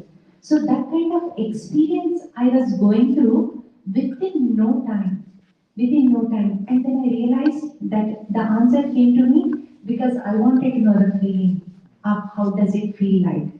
So to me, that feeling is very important. So I always ask question to universe that how does it feel like? People say that, you can know the past. I was never interested to know my past life, but how does it feel like that if I see myself in the past, do I recognize myself? That question I have no interest. But I had a question, I had a, intense feeling, how do I recognize myself? That was my question, not to know my life.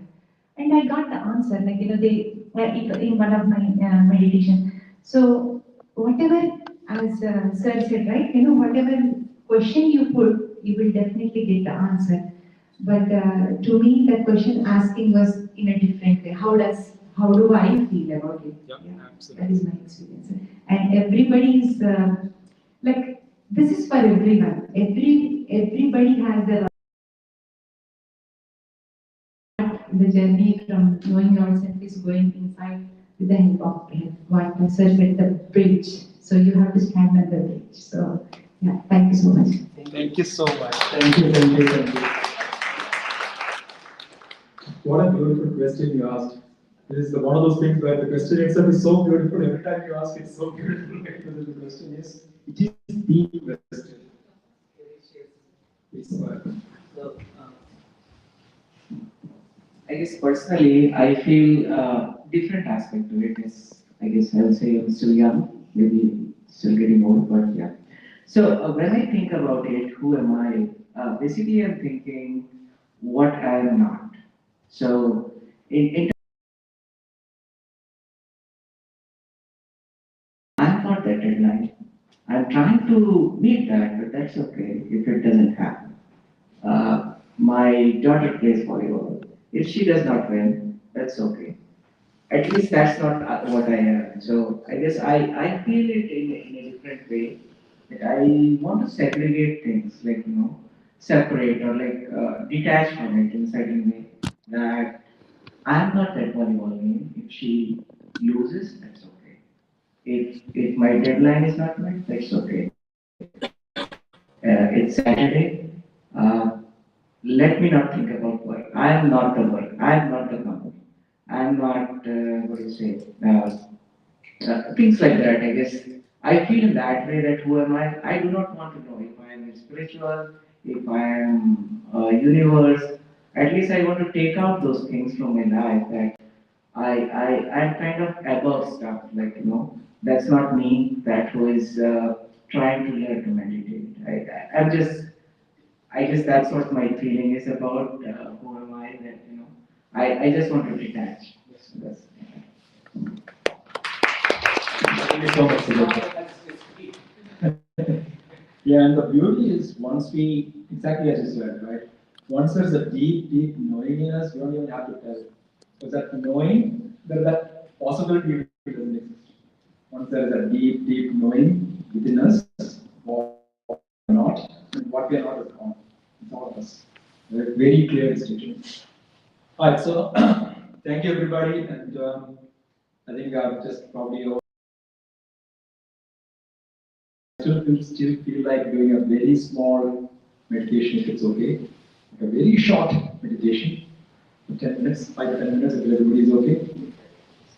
Yeah.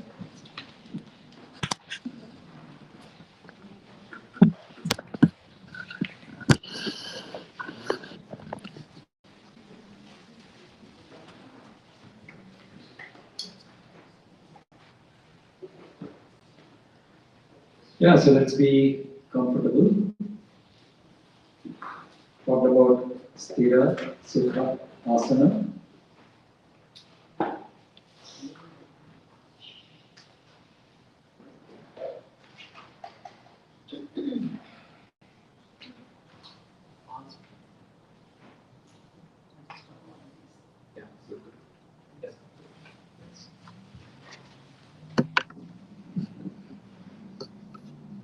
If you want to adjust your positions, sitting arrangement, this is the time. Just to be comfortable, right? Don't worry about asanas or anything, just be comfortable.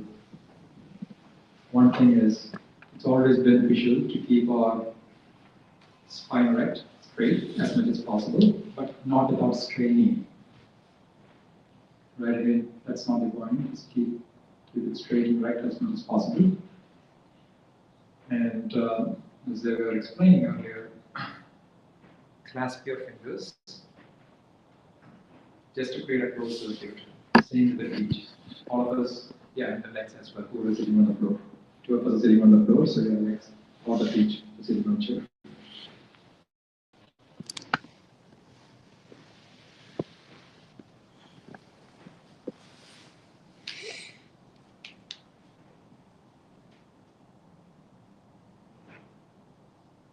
Just observe yourself from head to toe. See if there is any tension anywhere.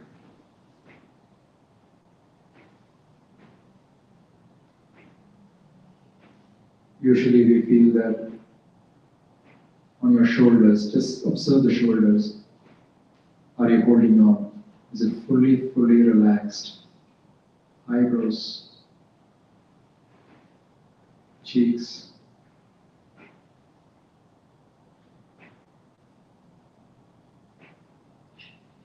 Just observe.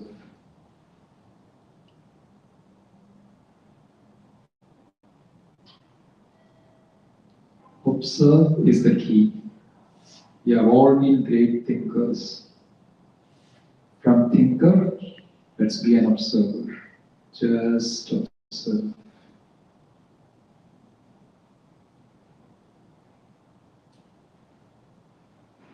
If there is any tension anywhere in the body, just relax.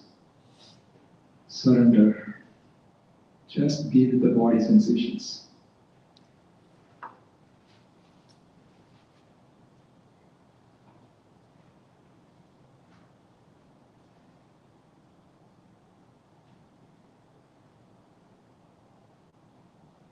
Now, be aware of your breath. Breath is a happening. It's always there. But now, we are aware of our breath.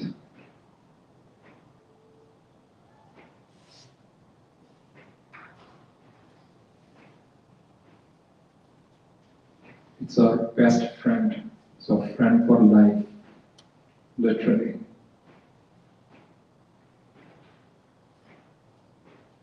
Let's be 100% with our best friend. Observe the sensations of the breath as it comes in.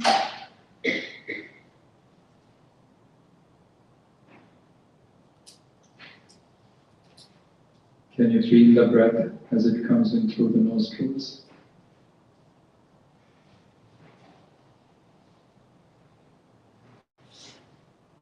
Is it cold?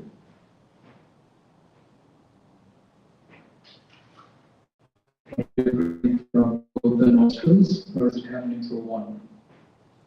Is it the left, or is it the right?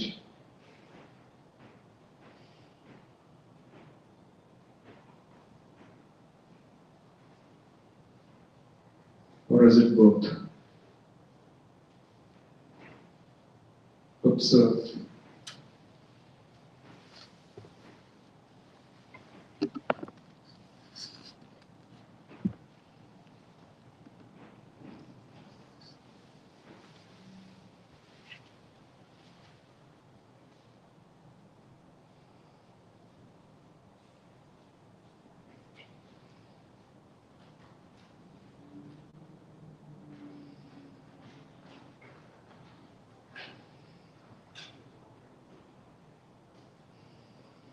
You are like a kid who is on the shore, observing the waves.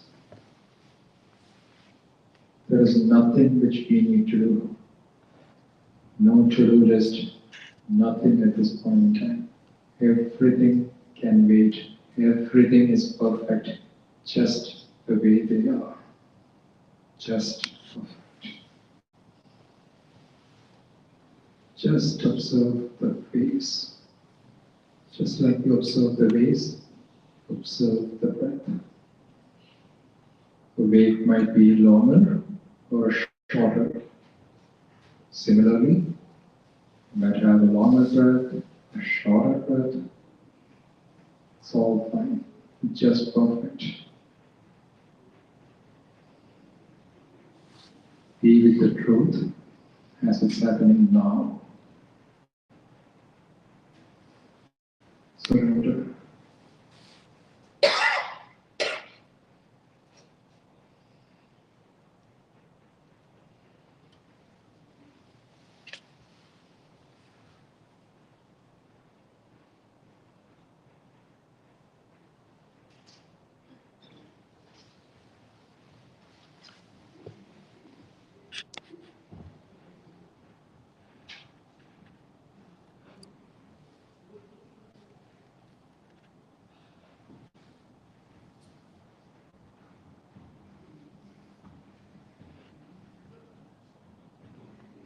Be completely with the sensations of the breath caused on the body,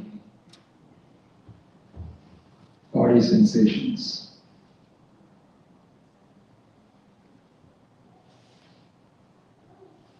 You can observe your nostrils, your tummy, anywhere. Just let it be natural. Just observe.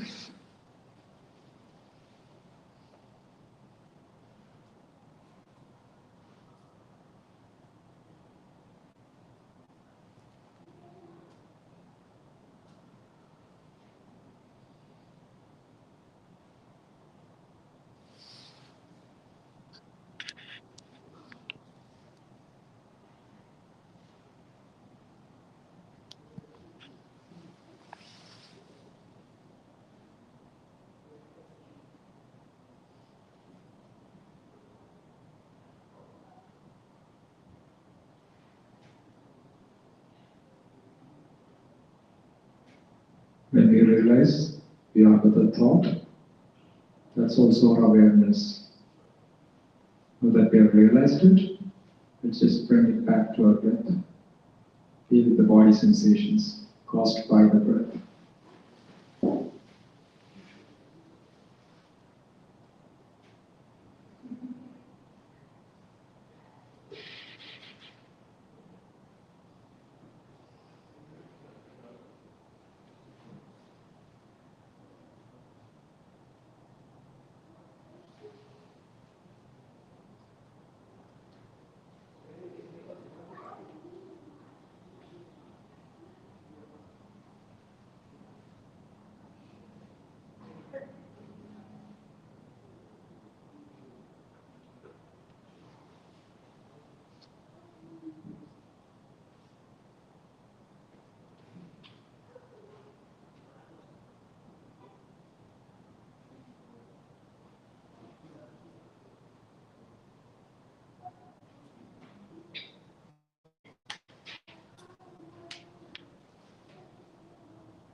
Keep coming back to the breath.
Slowly come back, dear friends.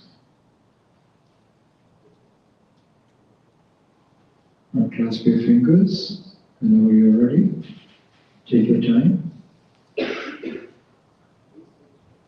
and place it on your eyes for a few seconds.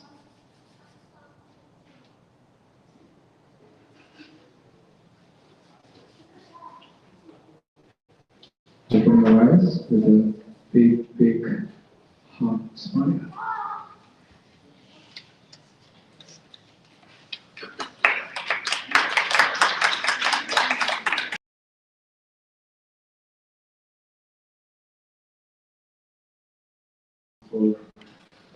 Just for the new meditators, as we were discussing earlier, take this as an experiment, right? Commit yourself 40 days. So give yourself that 40 days, whatever time it may be, right? Let's not get fixated on the timing. Whatever is comfortable for you, give yourself that time. Fix a time of the day, let's say morning or evening, whatever it may be. Fix a time, but meditate on a daily basis. And if there is any help which you need, all of us are there. Swamji is there, and everybody is there. If there is any doubts, anything, right? And you have the entire support system. But please, this is the best gift you can give to yourself. Commit yourself to that. Give yourself that 40 days. There is no bigger gift you can give in this entire lifetime, other than committing to a meditation practice. So now that you're here, all of us are here, this is just giving that escape velocity, right? To start something new. Let's use this. A couple of things which could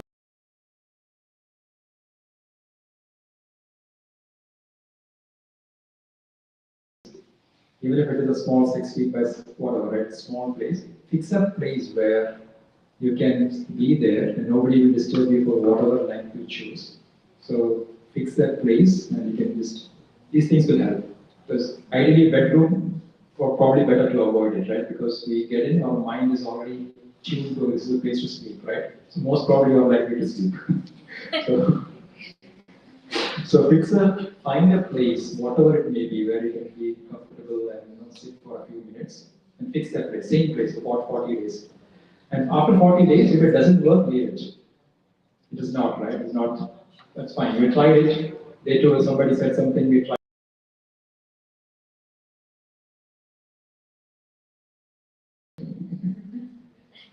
Because it's a deep knowing that it is forever part of your life. That is the biggest gift. And this life is already meaningful. Thank you so much, friends. Thank you so much.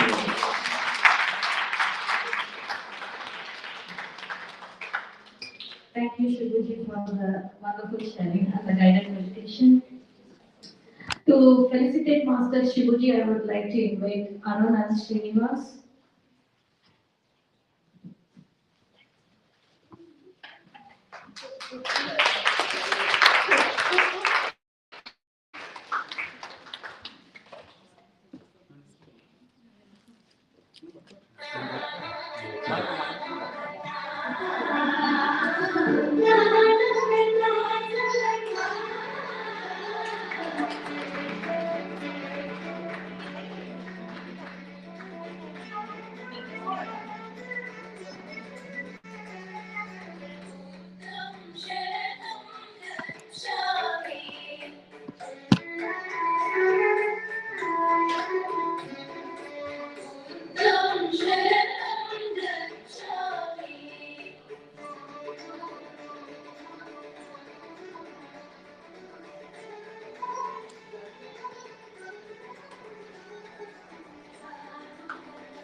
Thank you, Arun, coming all the way from Atlanta, and thank you, Srinivas, coming from Michigan.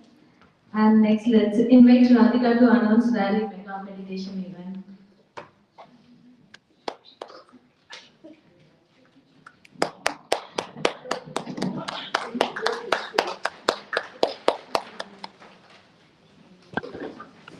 Thank you all. What an amazing day. Yes. Are you all energized yet? Yes. So this is just a glimpse of what you will see in Mega Meditation Summit. It's going to be in Raleigh, North Carolina for 3 days. Not a day like here, but you're going to be there for 3 full days.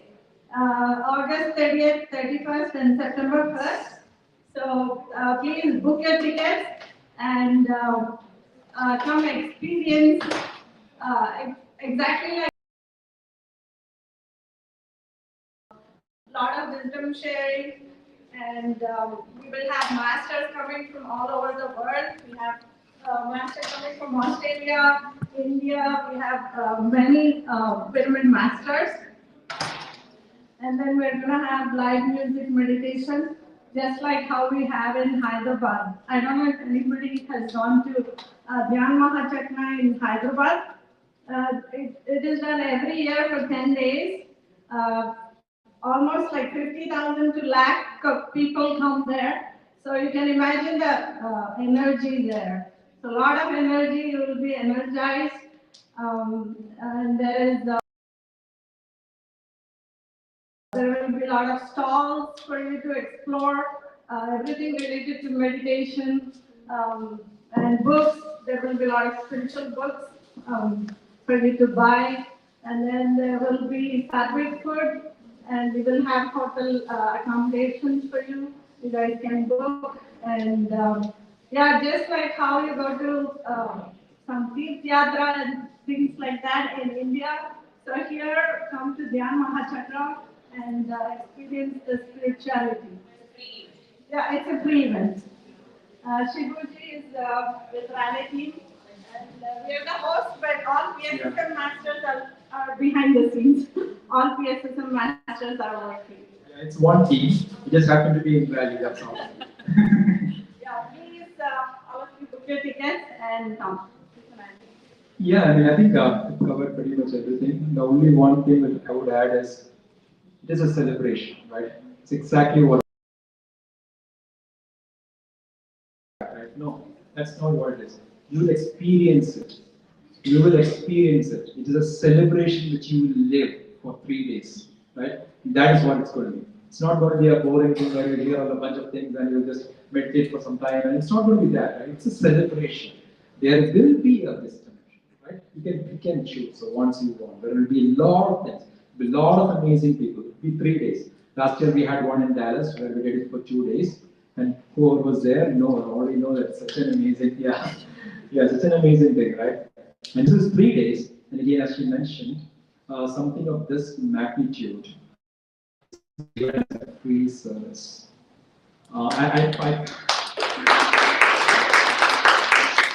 Just think about it, right? This is the age where for everything, money is charged for everything, right? And for something like this to be done on such a magnitude, like 2,500, 3,000 people, at this level, to be done free of cost. And the volunteers are working non-stop and started many, many months ago.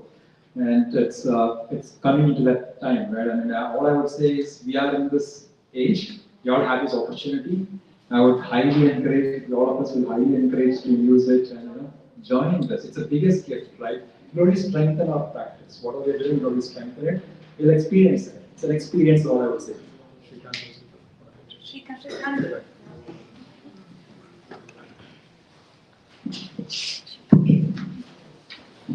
Yeah.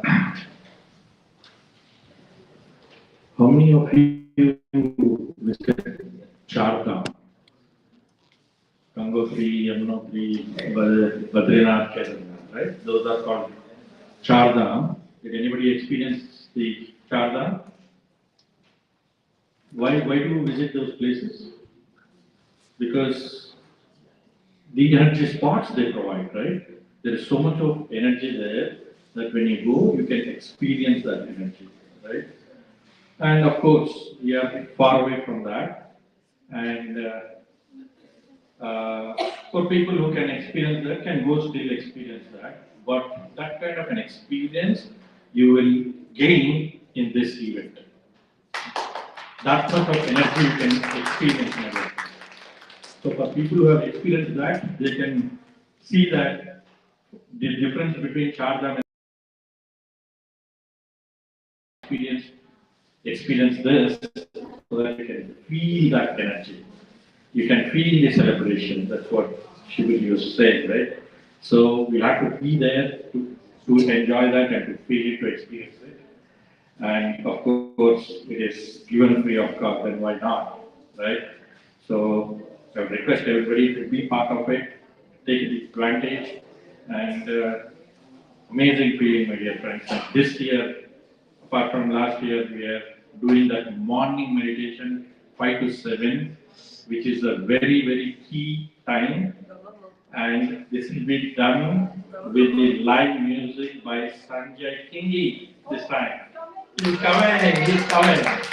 So we have not experienced him because he's been doing with Guruji Padrisar for last about 15 years or so. He's been performing on the stage for 3 years, for 3 hours continuously. That we are doing for 2 hours here these 3 days. So you cannot ask anything more than this, my dear friend. So let's enjoy that music, live music with Sanjay Kingi, and then there are a lot of other masters who are joining across the globe. So we should be part of that. Is a blessing. So thank you.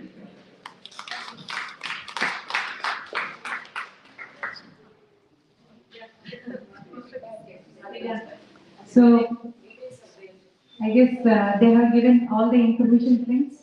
So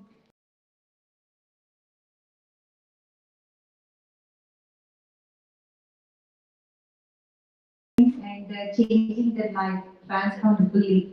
And as they said, it's a free event, right? So no cost at all to enter into the hall and experience that bliss state. So all 3 days, free meals and very energetic food, my dear friends. Like with so much love, you will see what is that Vasudhaiva Kutumba there. So in order to experience that, I request all of you to come. As Shibuji said, right? Experiment. So please do book your tickets and experiment to yourself, and then please share your experience when you come next time. Thank you so much. Deepu, you want to add anything? Thank you, guys. Thank you. I think it's already time for our lunch. Let's have our lunch. Lunch is ready in the back. So we'll come back around 2:15. Thank you.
Hello. Hello.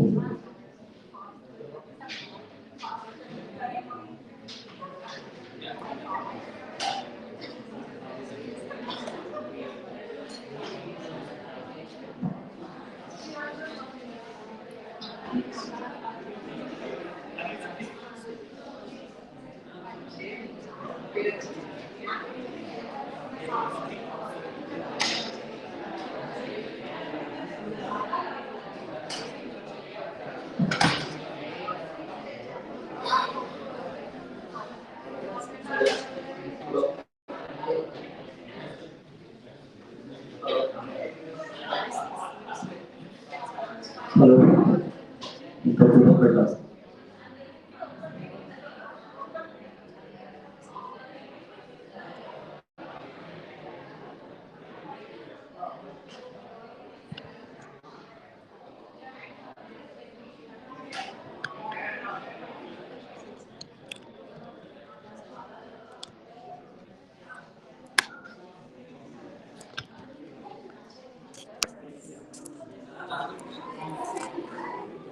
Hello.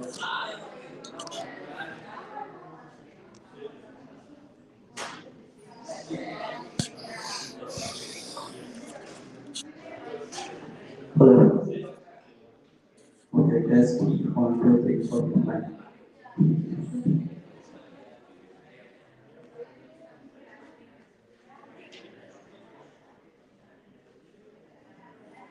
Yeah, we are live from PSSM Meditation Summit, live from Ohio, Cleveland, Ohio, Missouri. I'm going to record live sharing experiences. Just another day, another great day. Getting all the experiences from all the masters here from Cleveland. Let's go.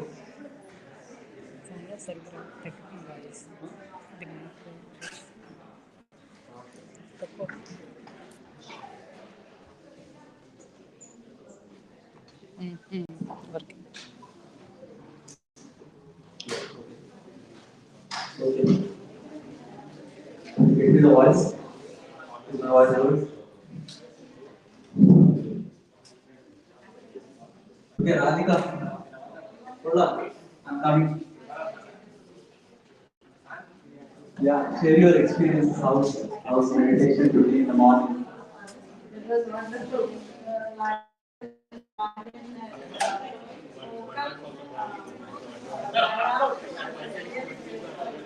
Like that 1.5 hour, I don't know how. How about this year Mega Meditation Summit? How is the work going on there? Is that really burden or how is it feeling? We've been, all of us have been keeping very busy, and weekly we have my husband especially, he's been on the calls for 3-4 hours, and then we go to some other meditation activities. We're spending a lot of time, but all PSSM masters as well.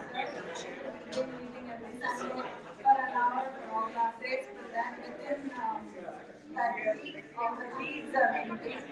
We've been chatting on the groups for technical students. So, yeah, excited. I should all come and be part of the ceremony.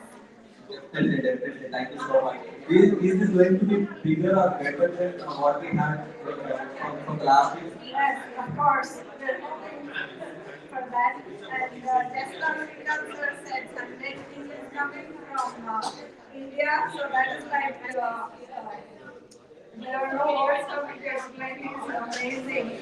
He's there in Hyderabad, PMC every year, 3 hours. I never miss. I went there for a week. I never missed that morning meditation. It's going to be real joy for anybody who can participate in that live music meditation exam. Awesome, awesome. Thank you so much. And how many masters are you expecting this time? 2,000 people. We're expecting about 2,000. So hopefully, please spread across your friends and families and communities and bring as many, just not Indians also, you can bring Americans, non-locals, anybody. My husband, like the postman, he'll talk to everybody. Everybody's meeting is like, you should come. The dentist, you go to doctor office, he tells them, this is what you do. Great gesture. And one more thing, so which department are you in now? Like, which department are you volunteering? I'm part of core team, but I'm in cultural programs team and helping in the core team also. What are the cultural activities that we can expect this time? We are still planning. We are still in planning phase because we don't know how many hours we have allocated for each day. But expect something really beautiful and not just Indian culture also, we're trying to explore other things. Hip hop, jazz, I don't know. Wow, wow, this time we are going to have wide variety of cultural activities. And just a common question, right? Like, how many days are we going to have the event? And when is that going to start and when is that going to end in each day? Do you have any schedule plan? I mean, I don't need the proper schedule, but when exactly? Yeah, so it is 2.5 days. Labor Day weekend, August 30th, 2 p.m., August 31st, and September 1st. And at the venue, we can be as long as we can be, like around even 11, we can stay there in the next class. And on September 1st evening, we disperse. What time are we going to discuss on September 1st? I think 6 p.m. is what is published and Okay, thank you so much. So, there are few masters who want to explore valley areas, so they are staying for September 2nd also. There's a sightseeing. so on August 30, it's going to start at 2 p.m. Yes. Okay. And any other details that you need to share with our audience so far that you want to provide any update or anything like? Please register so that will give us the exact headcount and it will help us plan the arrangements. We also have hotel accommodations and discount prices. So book early and help us plan. So, and one more thing, friends, like if you don't find any registration details, you can go to our social media, Instagram, or pssmglobal.org, pssmusa.org. You have all the sites available, so please reach out to us in any of the social media, and they'll be able to help you out. And also, like in PMCUSA, we are going to share all the information. Going forward, we will share various masters will come and share their innovation videos. Please come forward and share your videos so that we can spread our words to many more masters. Yeah, that's it. Thank you so much, Radhika and Mr. Thank you everyone for all your help. Behind the scenes, all the time, technical, you're always doing a lot of work for great service. Thank you. Really appreciate that. Thank you. Thank you so much, Radhika, for the kind words. But they are doing amazing work, so I'm just being part of the same team. Thank you. Okay, let's go.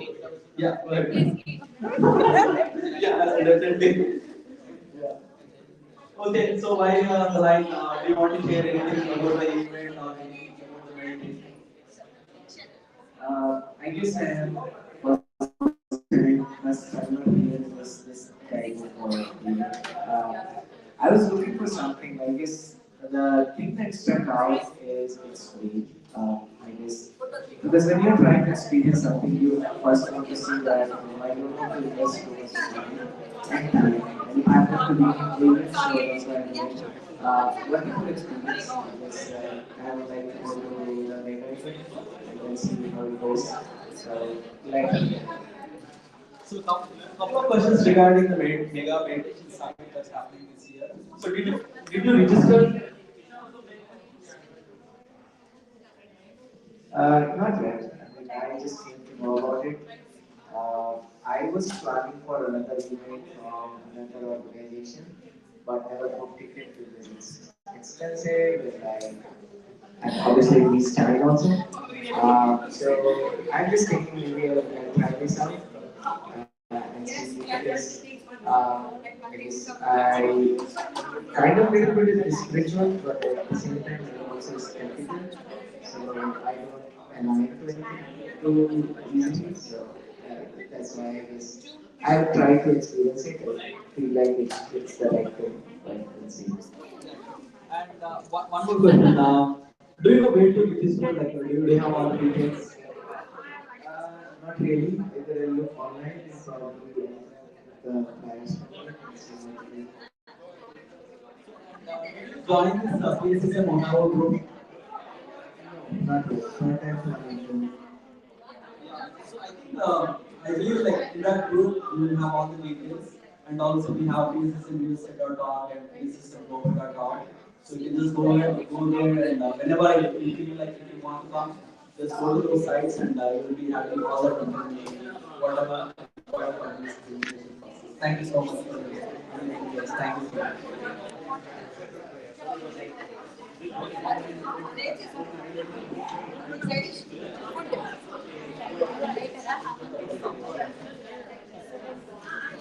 Okay, let's cover what are the food that we have. So we'll cover all the items. Yeah. One second. ఇక్కడ నాకు ఎట్లా అక్కడి నుంచి అడుగుతాయి ఏ food ఏంటని ఈ food items ఇస్తారని ఇది అయిపోయింది so let's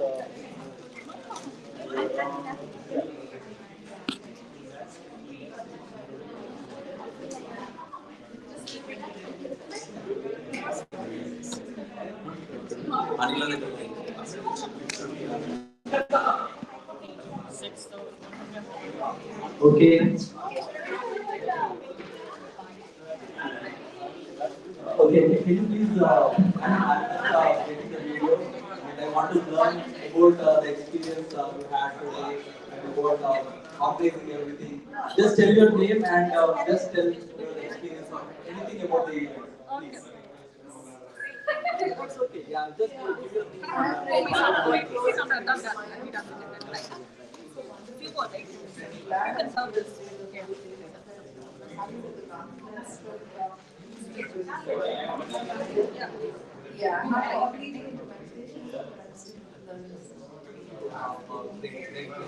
And one thing that I want to know, like anything that you prepared here or anything that you participated in this event? What is your experience? I don't know. You are the one designing the fire? Wow, wow. See, like, yeah, that's how you learn. Okay, what is the experience when you are doing the fire? Like, how did you feel? First thing was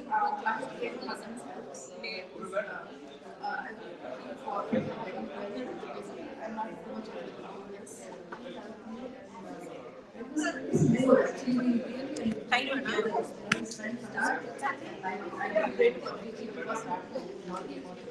Okay, I think there is a line. Please go ahead.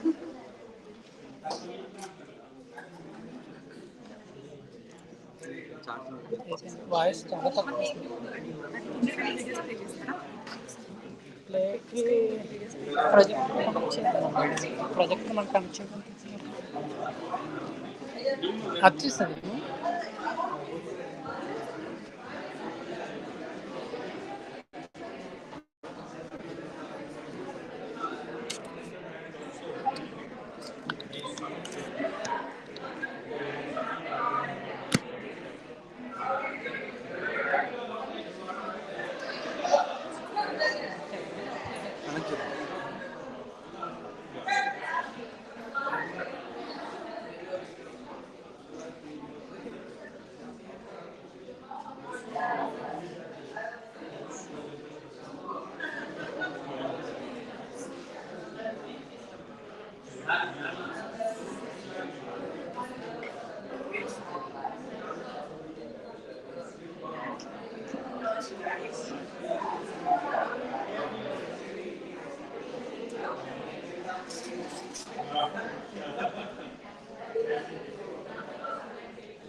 నాకు నేర్పిస్తే నాకు ఉద్యోగం maintain చేసుకుంటాను అని నువ్వే వచ్చేసా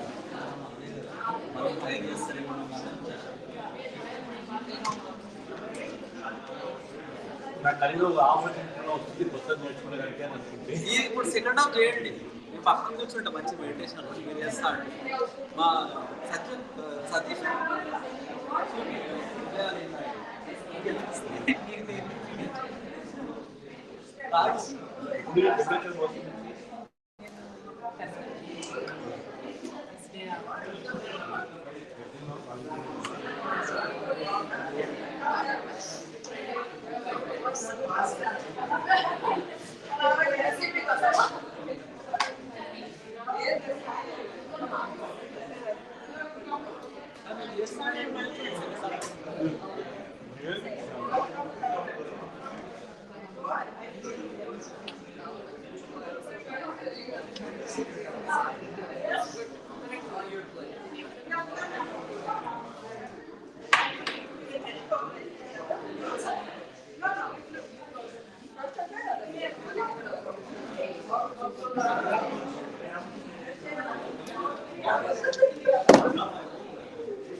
Can you hear me okay? Yeah, I think I'm coming here again and again. Sorry, friends. Yeah, first I came and talked to you about the movement. Then I came and talked about the summit, which is coming up in August. Now I'll talk about really my experience. Okay. I want to talk about the subject of the question which came up in the earlier session. Who am I? Right? For me,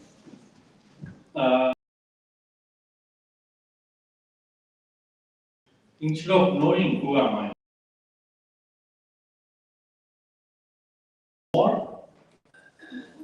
what are my roles and responsibilities, which is nothing but my purpose of life, right? That is more useful than who am I for me, somehow, right? I would like to take one practical example so that it is easy for us to understand. For me, always practical examples makes me understand the concept easily. That's why I always connect to the actual living examples. So, who am I is, say suppose, I'm the head of the family, for example, right? As a head of a family, what does it mean?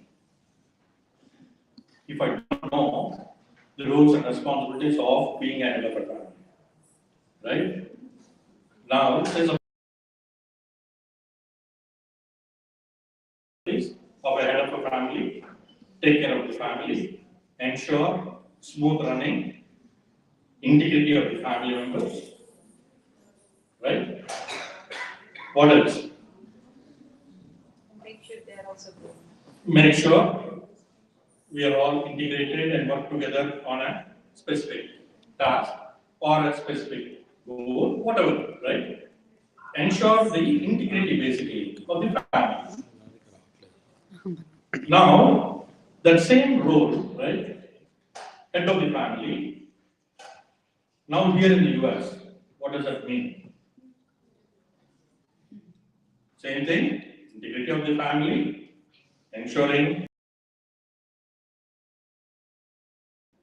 washing the dishes, cleaning the home, helping in the garden.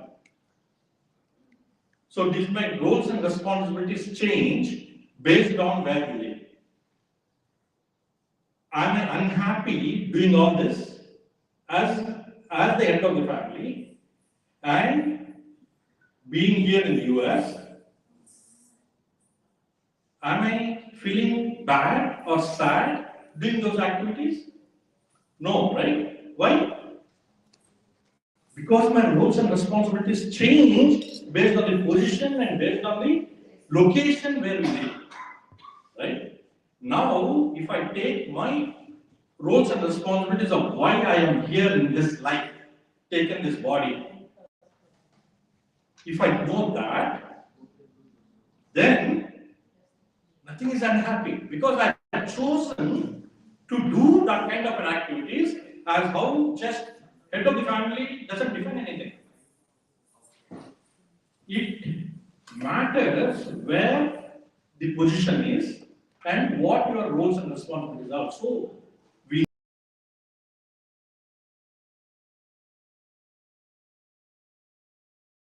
right. So for this life, what is that I need? What is the purpose I've taken this life? If I know that, I'm much more to do and to take whatever is coming to me in a very positive way, and I don't feel stressed. Washing the dishes is not a stress for me because I know that's my role. Right? So simple, guys. That's why we should know the roles and responsibilities rather than your purpose of life. And that purpose of life, you will have have the clarity when you are with your clear mind, unwavering mind, so that you will understand what is the purpose, and when you act according to the purpose, you are conscious. Same. Right? Thank you, friends.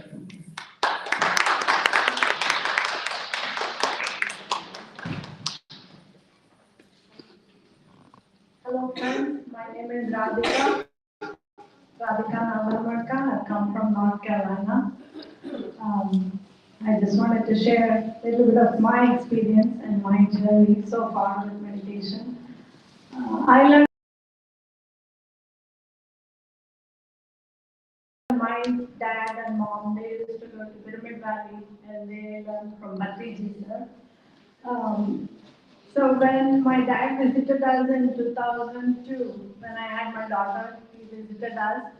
And in Boston, we had only bedroom upstairs. Bedrooms are always upstairs, right, in US, most houses. So he used to sit, he cannot go up and down the stairs, so like normal way he cannot go. So he was sitting and walking up.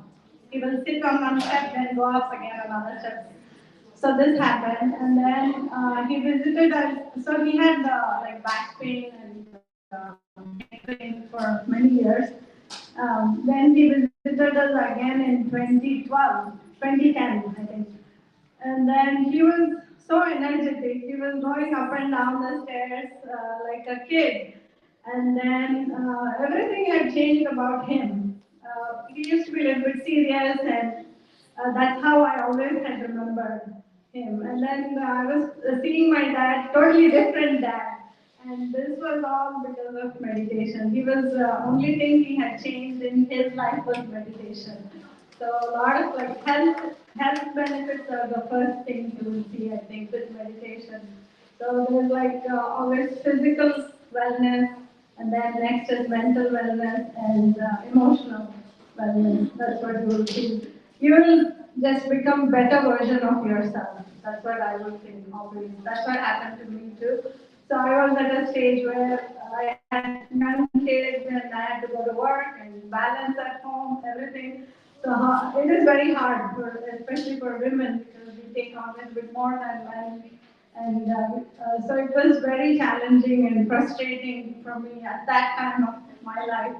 I got meditation, I got introduced to meditation and Patrisa. So I was watching all his CDs, and back then it was CDs, so I had a lot of CDs, and I was just blown away with all the wisdom sharing that he does in all his videos. And then I just decided for myself. So that's what the attitude towards life, everything changed. My perspectives changed. And I decided that I'm going to be happy no matter where. I've chosen to be here in US. I'm going to be happy and in all the situations. So that's what meditation did to me. Like as I started practicing, that's what I did. My confidence levels went up, and I was just happier all around. And it's not like I do have ups and downs, but then I have the capacity, or I face it with. I mean, okay, it's okay. That's another thing. So it's just so with the wisdom and meditation, that's what you will learn. You'll just become better version of yourself. And that's what I saw with my kids too. Like as we were meditating, they were observing us. If we tell them, we were not. But I mean, my son learned from my dad. They were making pyramids at home because they used to come in summer holidays. My parents. So every time they go to Walmart and Home Depot, my dad would bring all the cardboard boxes, and my son would make pyramids with him. And my son got into meditation pretty early. But my daughter took some time, and I was surprised, like 11th grade, 12th grade. Usually kids are very stressed here, right? So one fine day when I went to her bedroom, she was meditating, and I was impressed. So that's why, like, if we tell the kids, they don't do it, but if we are doing, they will follow what we are doing.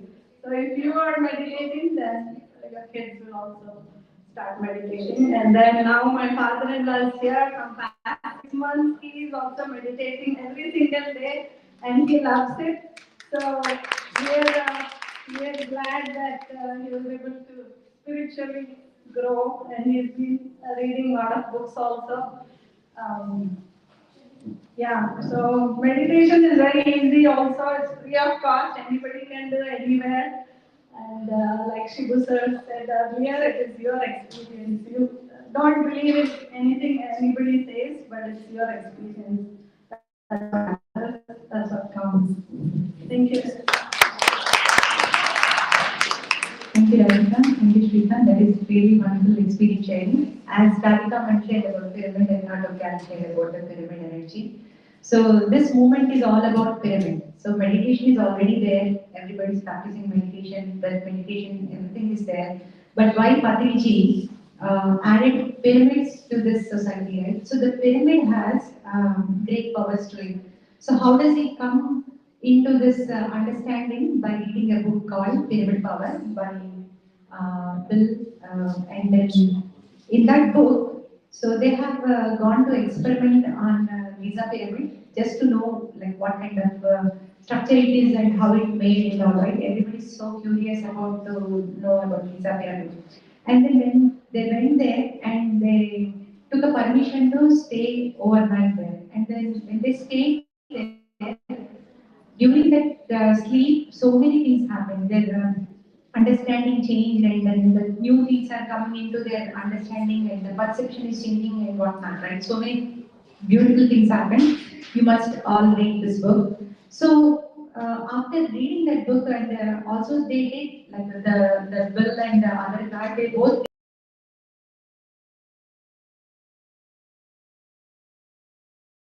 they did is they started putting the vegetables under the pyramid, and they were capturing the age of the vegetables, like how fresh they are for how long and all, and milk and whatnot. They have done a lot of experiments. And after reading this, Patli also did the experiment, and energy, and that's why people are behind this Giza pyramid, especially this particular angle, right? So why this angle is so important, my dear friends? So let me little bit explain about the mineral kingdom. In the mineral kingdom, the highest mineral is what? Crystal, right? So why not other rock versus why crystal? Because the crystal holds the energy.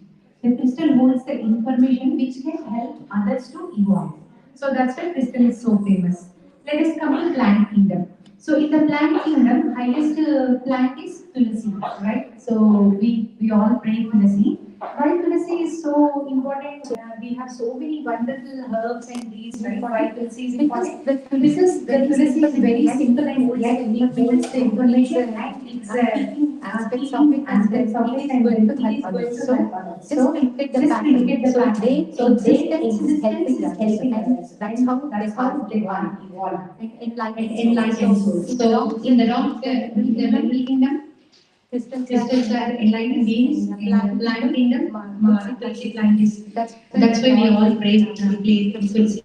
Animal kingdom. In the animal kingdom, what is the highest respected animal? Cow in our Indian culture. So why cow? So why cow? Why not other things? So cow also gives what she has. What she has. After feeding her baby, whatever left over there, right? So she try to give the milk to the milk. So the giving nature, my dear friends. That's why the giving nature is making them the highest and the knowledge transfer. And in the human kingdom, of course, there are so many superheroes. Among them, few people are famous: Mahatma Gandhi, and Nelson Mandela, and Mother Teresa, whatnot, right? So why they have become so famous, right? Not for the riches, not for the wealth, what they have, not for the education, but the heart to give. How can I give myself to others so that they can grow? So that's why in human who is the enlightened being, like who thinks about the others. Service, like Lord Rama, Krishna, Jesus. You know, we all know the Jesus story. Though people crucified him, still he was asking God, please forgive them because they do not know anything. So look at the state of love you can have towards your family. In today's world, like our family members they said this one, my boss said this one, my friend did this one. How silly it is, like when we compare to this great masters, right? We always look at greatest people so that we can achieve those. And comes to the divine kingdom. And like after that, in the geometrical pattern. So in geometrical pattern also, they hold energy. So for our earth especially, the highest energy point of geometrical is the shape of pyramid, my dear friends. Giza pyramid. So 51 degrees by 52 minutes. And that's the reason it holds a lot of power. So whenever they are doing experiments, keeping the things under the pyramid and keeping outside, they notice this aging. And they notice that the distraction is less. What you said, right? The distraction. So this distraction is less here, and it is fully energized and full of life. And they have done good experiments in the jails. So in one of the jail in Russia, they put salt and pepper under the pyramid, and they started feeding the food which was prepared with that salt and pepper. And they started noticing that whoever is in that jail, right? So they noticed that the level of their temper has gone down. They are becoming calmer. They are becoming nicer. They are becoming inclusive. Like they are coming together. That kind of experiment they did. And like all these kind of experiments are there with pyramid. So especially why we use for meditation is like again distractions, my dear friends. So to come back to our thoughtless state, why we practice meditation? To become zero in thoughts. So to become zero in thoughts, it takes time. But when you use this energy, this is free energy, my dear friends.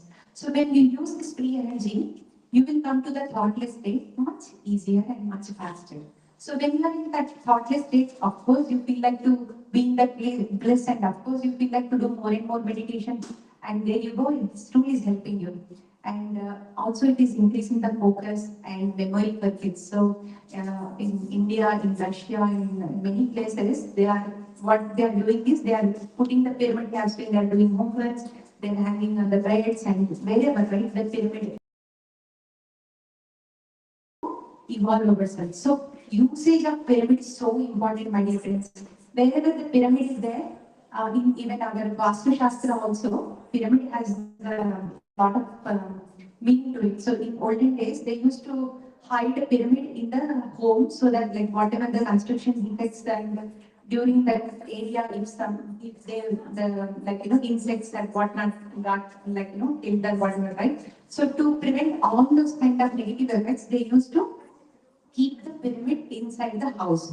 So I mean under the ground. So that was the usage of pyramid. So look at that. Every day we are using pyramids, but the only thing is now it is coming into the picture how well we can use this free energy to enhance ourselves. And many people, trust me, they healed their headache to cancer by using pyramid energy, my dear friends. And in California, there is a big university. They are doing great research on pyramids that they are doing all sorts of healing therapies and then Alzheimer's and then even like they are training kids like they have lost their focus and like not able to study well. They are also doing wonderful things. So here I took the opportunity to share little wisdom of pyramids. Now I will express you to go and explore more on pyramids, pyramid energy. You will find tons of data and use this pyramid as a cap to meditate or kids doing homework or you are at home or have a pyramid room at home or if you build a community pyramid, many people are getting benefit out of it. Just think of using this pyramid, my dear friends. And thank you so much, Mayam, for giving this opportunity. Thank you. Thank you, Pam. You have done a wonderful job organizing this event. Thank you. Thank you. Thank you so much, Shweta ji and Shweta ji and Malika ji for your amazing wisdom. Thank you so much for coming all the way from Atlanta and North Carolina. Friends, let's felicitate Shweta ji and Shweta ji. I would like to call Shashi, Sharmila and Shweta.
Friends, I would like to invite Dr. Vidula now from she has towards our meditation. Dr. Vidula Kadikar is doing pediatric practice for last several years, originally from Pune, did residency at Metro Health Hospital, now doing private pediatric practice. Husband Chandrasekhar, who is chemical engineer, practicing in Medibus Heights and Finland area, and have privileges at South Village Hospital, Rainbow and Hillcrest Hospital. Dr. Vidula, please come and share your experience.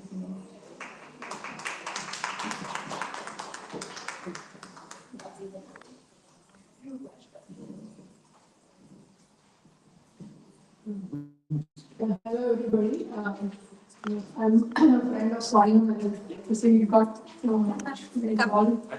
I have so he asked me to talk about basically the meditation and supporting the medical scientific facts. So I got a little bit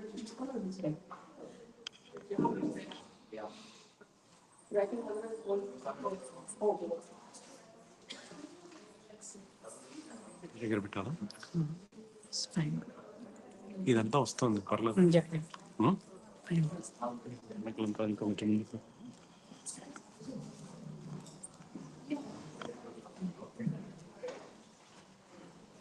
So today I stand before you to shed light on a practice that has transcended centuries, cultures, and beliefs.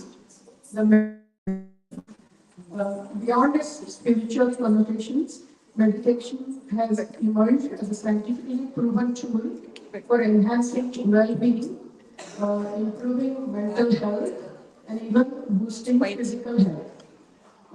Let us delve into profound benefits of meditation, supported by compelling medical research. Firstly, let's address the mind.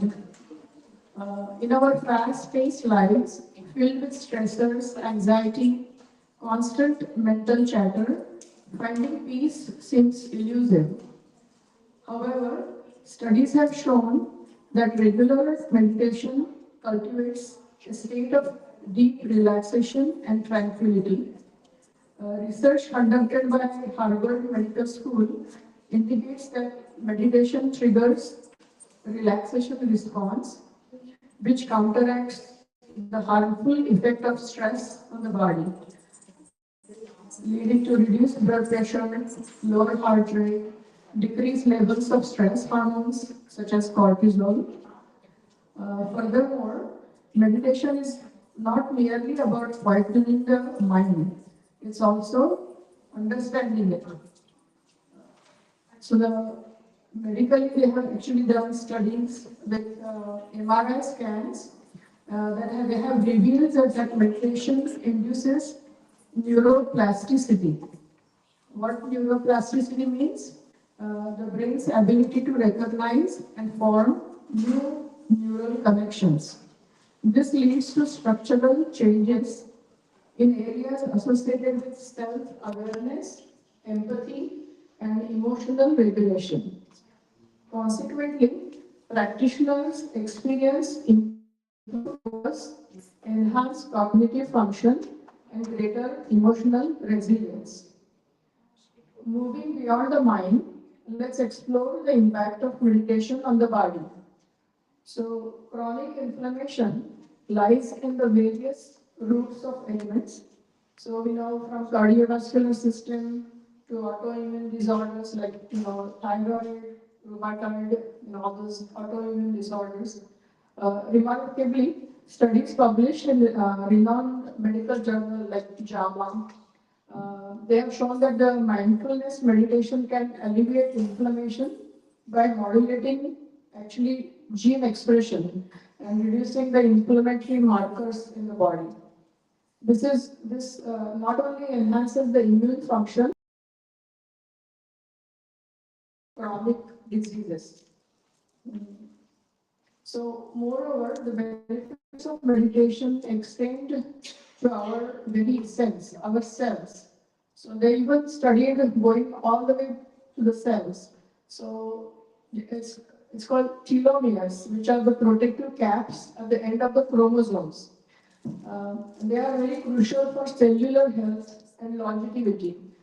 So the research conducted at University of California, San Francisco, suggests that the meditation and mindfulness practices can preserve telomere length, thereby slowing down the cellular aging process and promoting longevity. In a sense, the evidence is well proven that meditation is not a mere esoteric practice, but a profound tool for holistic well-being supported by rigorous scientific research. By integrating meditation into our daily lives, we can nurture our minds, rejuvenate our bodies, and embark on the journey towards the optimal health and fulfillment. So there are various types of meditation that all the masters were mentioning. I'll just mention few. One is mindful meditation, which involves paying attention to the present moment without judgment. Other one is transcendental meditation, which is a form of mantra that we come from all the Vedas and we are all aware of this, to quieten the mind and induce deep state of relaxation. The other one is called body scan meditation. Practitioners systemically bring attention to different parts of the body, starting from toes, moving up to the head. And then last, but not the least, breath awareness meditation, which Swayam emphasizes, which focuses on sensations of breath as it moves from in and out of the body. Practitioners may observe rise and fall of the chest, feeling of the air passing through the nostrils, or movements of the abdomen. The breath serves as an anchor for attention, helping to calm mind and cultivate presence. Practice can improve concentration, reduce anxiety, and enhances overall well-being. These are just few examples of the meditation practices, and there are many more variations and combinations. So the key is to find practice that resonates with you and fits our goals and preferences. Experimenting with different techniques can help you discover meditation style that suits your needs and supports your overall well-being. So again, I'm very honored to learn this breath awareness meditation from Swayam. And again, thank you so much, Swayam, for making me a student. And I'm just beginner. So I'm hoping to learn as I get more practice. So again, thank you so much for arranging this beautiful session. And I hope we can spread the word, Cleveland and all the areas all over. So thank you so much. Thank you so much, Dr. Vidyaji. Thank you so much for the amazing speech. Thank you so much. Friends, I would like to invite my friend Niranjani to just take Dr. Vidyaji.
Friends, let's start our cultural programs now. I would like to invite Sanita Vilaseti and Pranita Vilaseti for a Bhagavatam performance on Ganesha Pustanjali. Invoking Lord Ganesha, Ganesha's presence to remove all obstacles. Please welcome Sanita and Pranita.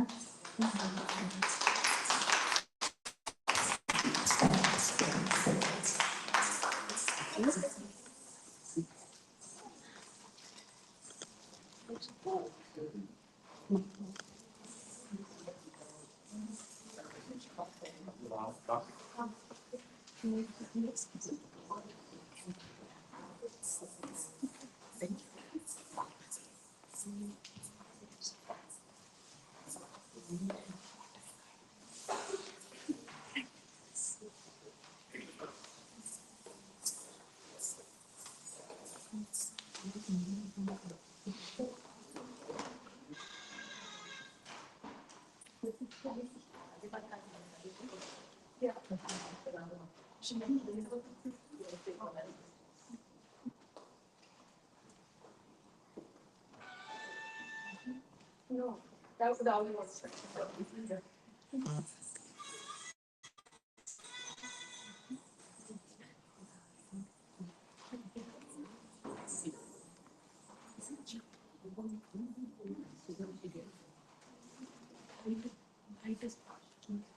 స్వయం స్వయం అక్కడుంది pyramid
What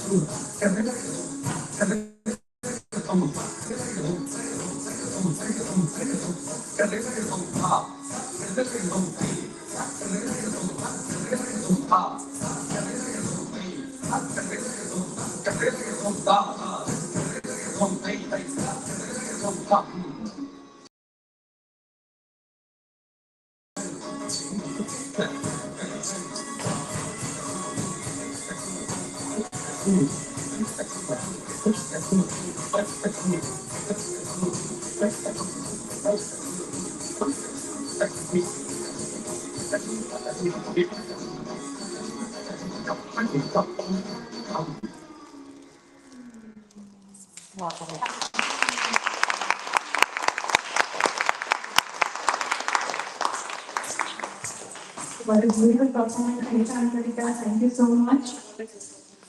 Same the next performance. One more Bharatanatyam from Pranita, Mansi, Ganjali, and Shriyani. Shriyani. Please welcome Pranita and Mansi and Shriyani.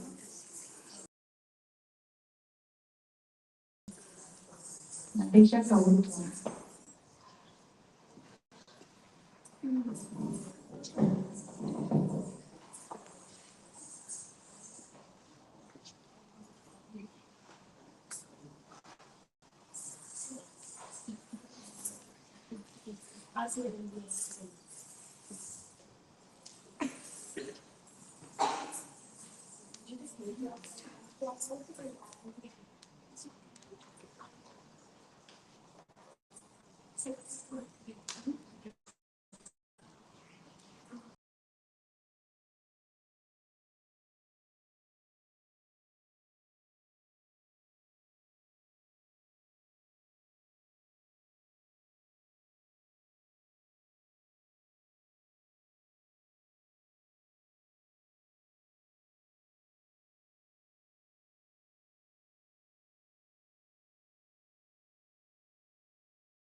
Thank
you, Kavita, Shriyani, and Manasi.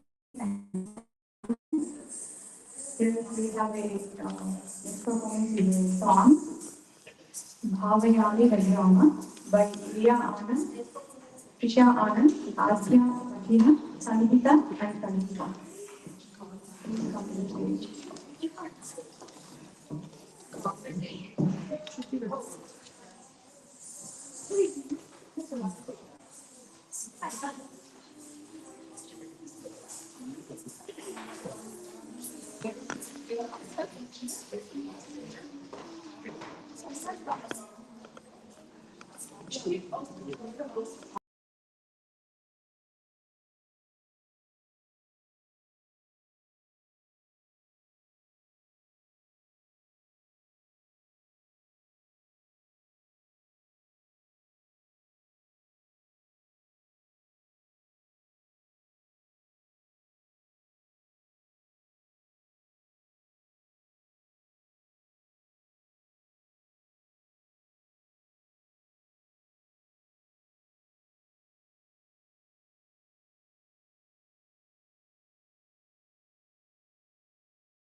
pada pada isa ni da pa ma ga ni sa ga sa ni ga sa ni ma pada pada isa ni da pa ma ga ni sa ga sa ni ma ga ni ma pada pa ma ga sa ni da pa ma pada ga ni sa da Isada, sada, gari cita magari sada pabayam, raghuramam.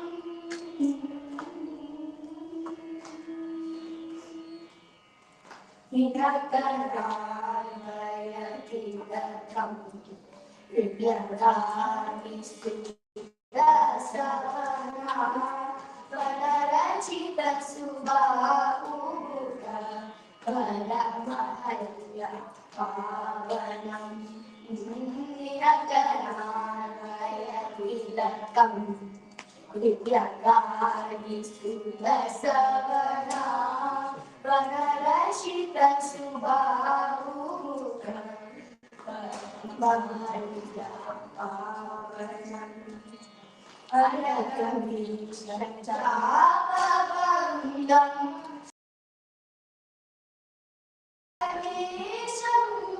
Anadamisha Chavapangam Janagasuta Pradisham Kanakupita Prabhurama Karvaharamita Saketam Kanakupita Prabhurama Karvaharamita Saketam Magasarida Nisa Nigamanina Magadika Magadisa Magasarida Nisa Nigamanina Magadika Magadisa Nisa Nigamanina Nipadakisa Nina Nisa Nigamanisa Nigaisada Nisada Sada Gari Nida Magadisa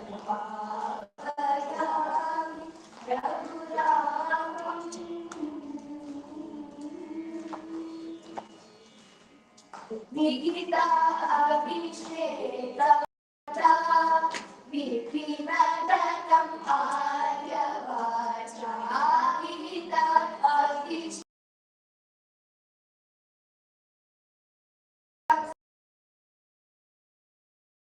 Sita Sita Saumi Chantatamaशीலம் Sahita Sita Saumitram Chantatamaशीலம் Kuhailaya Gatam Chita Kutagatam Adagadata Kuhailaya Gatam Chita Kutagatam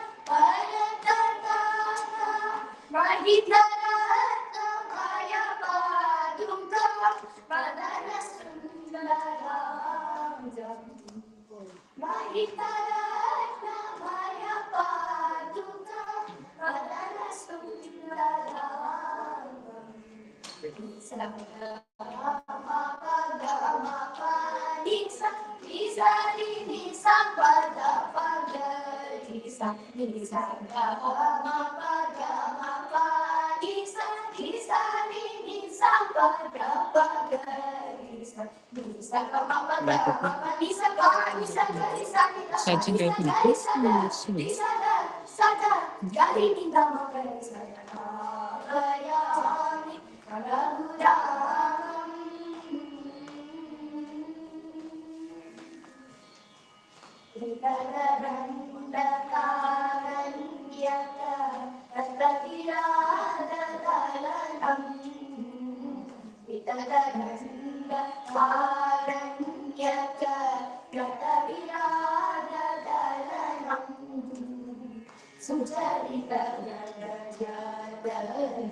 Panchavathi Gitavasam Padagavarajatayutam Panchavathi Gitavasam Adhikora Shurpanaka Vajanagatakaradiharam Adhikora Shurpanaka Vajanagatakaradiharam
सेतु बंधम करणी सीता विश्रिता शरणा कलितवर सेतु बंधम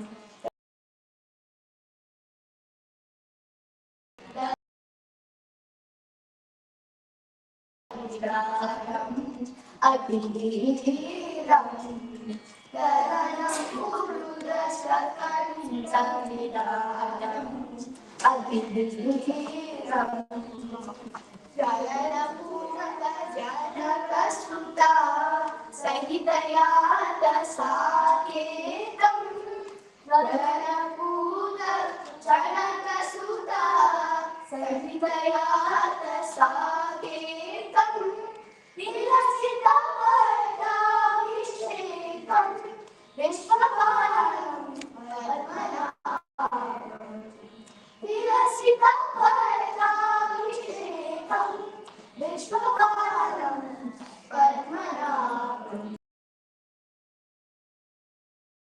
Mabarisa, bisa di papa mabarisa, di mabarisa, di papa dah sadi dari apa mabarisa, mabarisa di mabarisa, mabarisa di papa dah sadi sada, mabarisa, semaga mani dari papa di sada, di sada, sada dari kita mabarisa, dari sada, di sada, sada dari kita mabarisa, dari sada.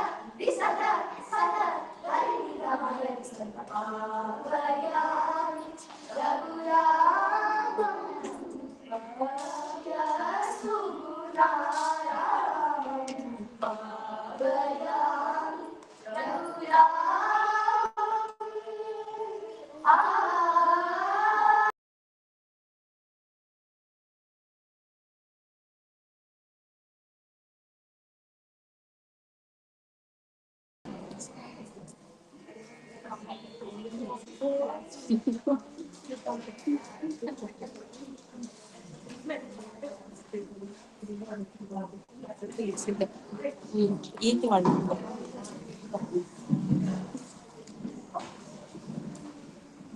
Can I do one more round of applause to the kids? Thank you, thank you, Ria, Prisha, Adya, Sankita, and Pranita. Next performance is our kids going to perform our art, Rama and Sita Mata. Before that, I want to tell you guys the untold story of Sita Mata. Her purposeful existence embodies profound lessons for humanity. As a nurturing and compassionate figure, she extends her love and care not only human beings, but also to wildlife and the natural world. Moreover, Sita endeavors in agriculture showcase her deep understanding of medicinal herbs and plants, enlightening us about their healing properties. She advocates for self-governance, urging individuals to take responsibilities for their actions and communities. Additionally, Sita Mata emphasized the crucial role of forests, highlighting their significance in maintaining ecological balance and biodiversity. Despite her disappointments in witnessing the misuse of divine bones by sages and others, and empathy. Through her actions and teachings, Siddhamata inspired us to embrace love and compassion. Siddhamata's bond with Lord Rama is emblematic of profound love, unwavering loyalty, and spiritual unity. Together, they symbolize the harmonious union of masculine and feminine energies, reflecting the balance and complementary inherent in the cosmic order. Their purpose extends beyond personal fulfillment. It, it encompasses and scared duty of uphold righteousness and protect the welfare of all beginnings. As avatar of divine principles, Sita and Rama embark on the journey filled with trials and tribulations, demonstrating the importance of integrity, perseverance, and devotion in the face of adversity. Their union is a profound spiritual partnership characterized by mutual respect, understanding, and sacrifice. Through their unwavering commitment to each other and their shared mission, Sita and Rama inspire generations to embrace love, duty, and pursuit of higher truths. Oh my God, I couldn't able to read. I was literally laughing hearing you guys laugh.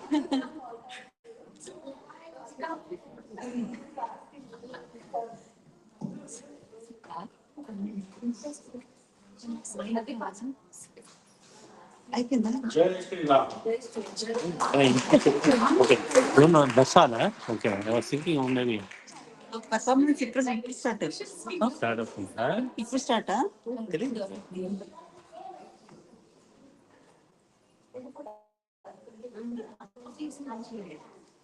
ఇప్పుడు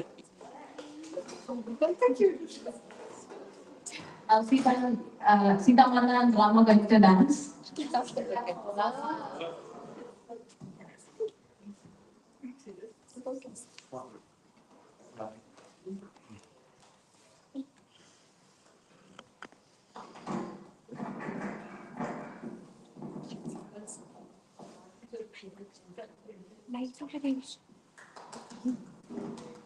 Sushma.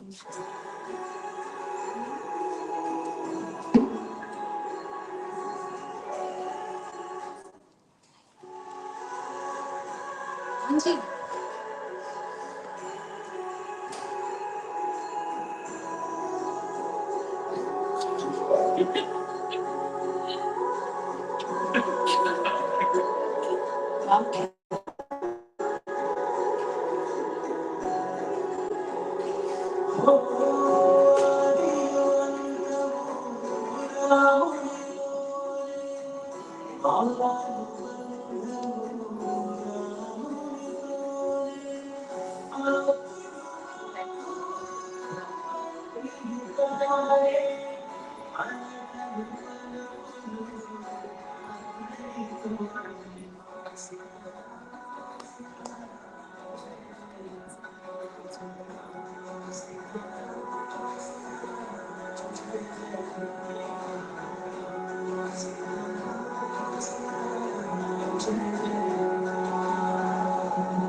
Advik and Isha.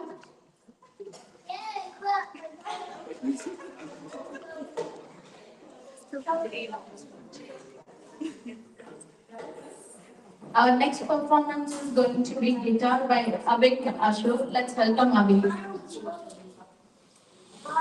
Can we give a big round of applause for him?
Super. Yeah, thank you so much, Yami. That is wonderful. Thank you so much.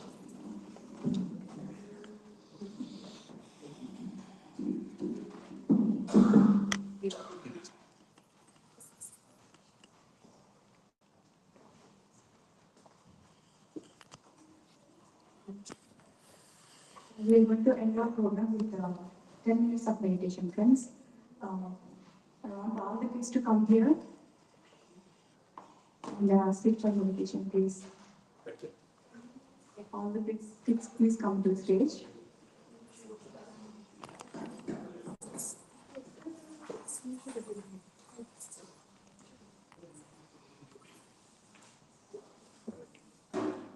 Why is that not still?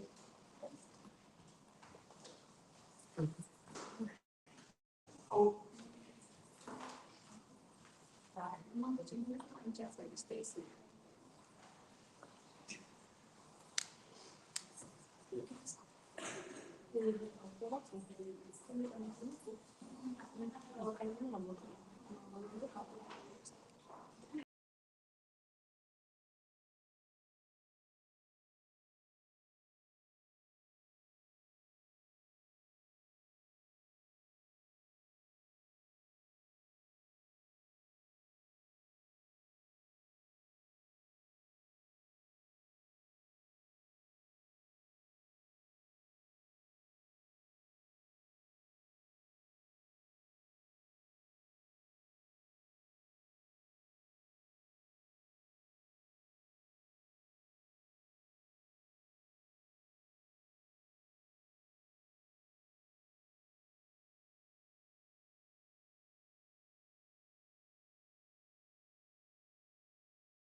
A lot of kids are doing meditation in America.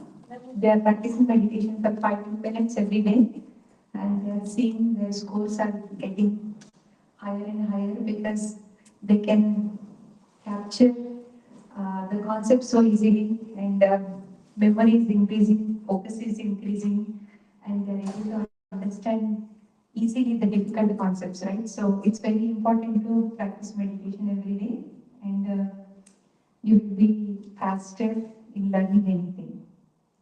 So, yeah, we'll wait.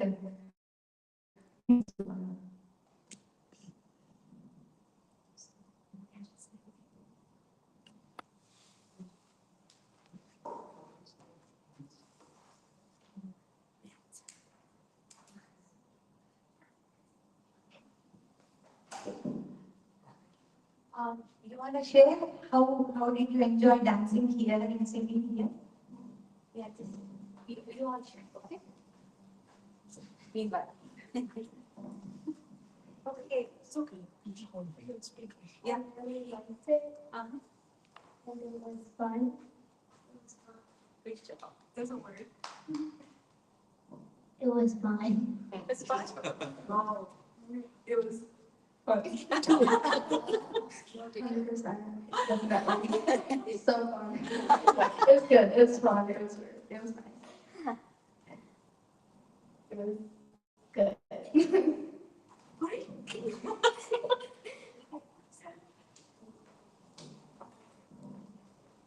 So how long you have been practicing this dance? You both? Oh, we learned to like we performed it before, so like we practiced it for like a week. Ah, okay. 1 week of practice this dance? Yeah. Wow. Wonderful. Wow. Wonderful. And the song, oh my God. They sang so well. It is such a long song. And you prepared everything and you sang so well, like all 5 of you. Earlier one was dance, now it's dance. That was for dance. This is for okay. We'll start our meditation, my dear friends. This meditation is very simple. Okay. So all we have to do is exactly you sat in the right position. So if you can sit little further, you don't touch each other, just like okay, perfect. And to give you company, they are all going to meditate too. Okay, so everybody sit comfortably, hands into hands, fingers into fingers. You know how to put your hands when you're practicing meditation? Yes. So when you are sitting on the floor, that's the right posture. And then if you are sitting on the chair, and this is how you sit. Okay. And then gently we are closing our eyes. Close your eyes. Close your eyes. Just for 10 minutes. No matter what happens, do not open your eyes. Do not open your eyes.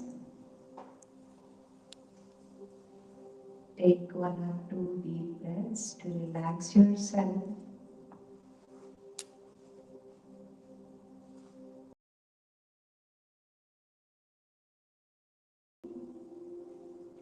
One big exhale.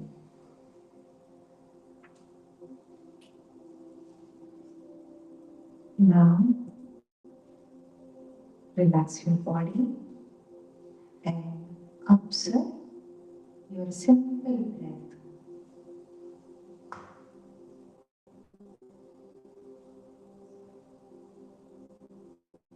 You can observe your breath. Warm air is coming out and cold air is going in. You can observe that.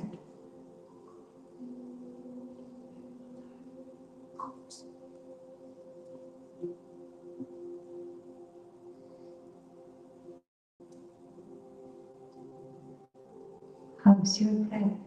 Is it shallow? Calm. Gentle breath.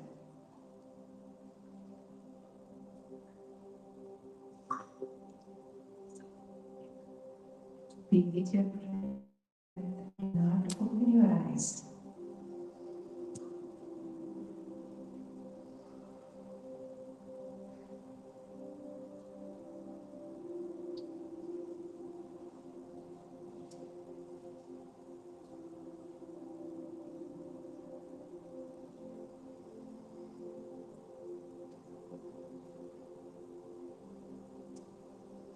You all are doing wonderfully.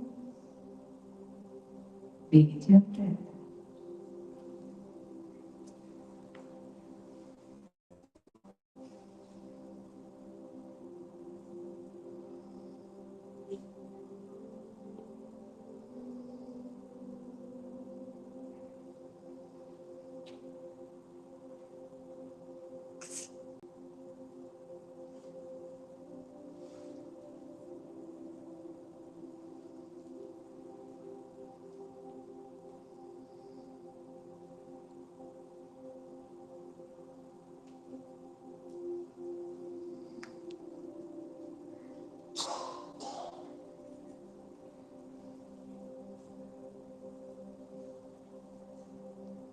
Make your heart empty. Just forget about everything. Only observe your normal, natural breath.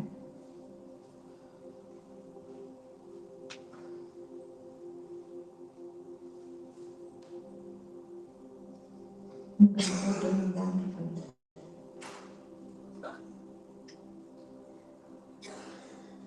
Only 5 minutes left.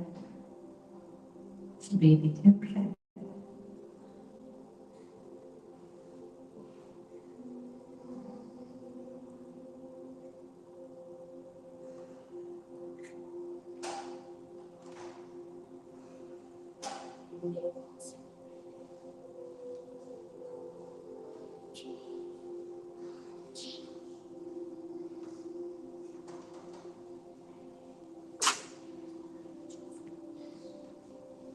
Do not open your eyes.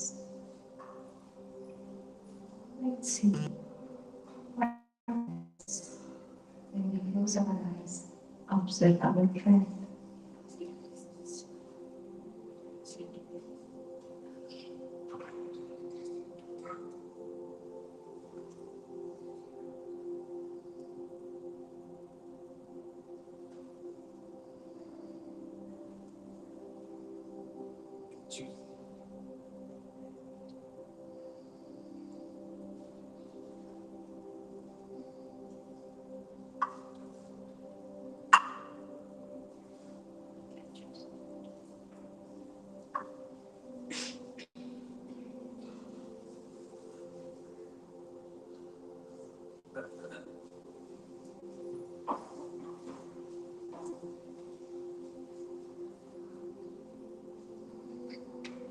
Last 3 minutes, be with your breath.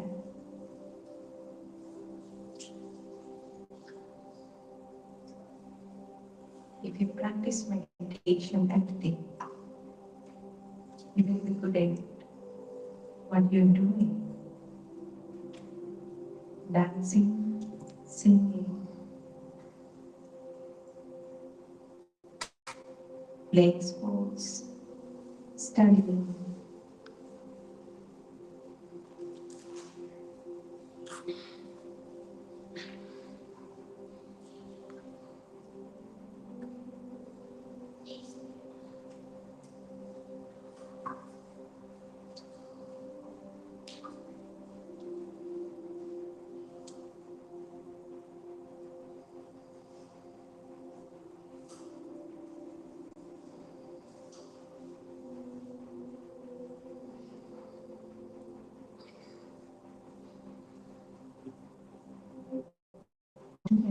Be with your breath.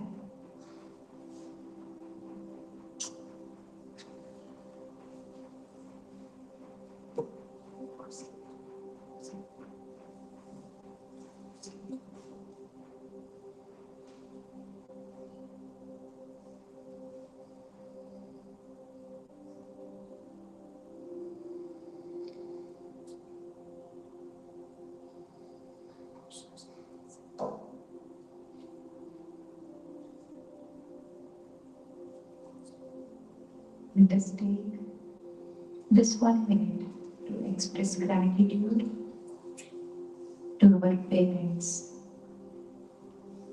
your mom and dad, for doing so much living this beautiful life.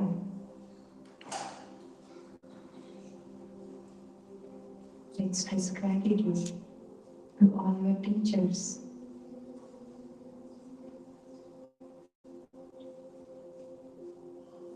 who's teaching, singing, dancing, and all the other subjects. Express gratitude to all your family members, siblings, friends, neighbors. Express gratitude to all the animals, pets, for sharing their love. Express gratitude to everything and everyone. And express gratitude to Patriji for creating this beautiful platform for us. Express gratitude to Ohio Masters for spreading the meditation. Last 30 seconds.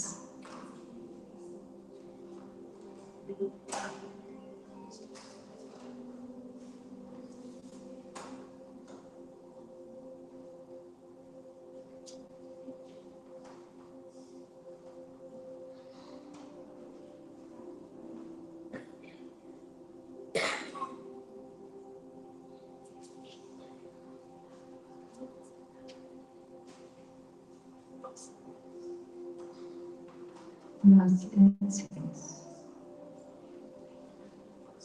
Meditation is very, very easy.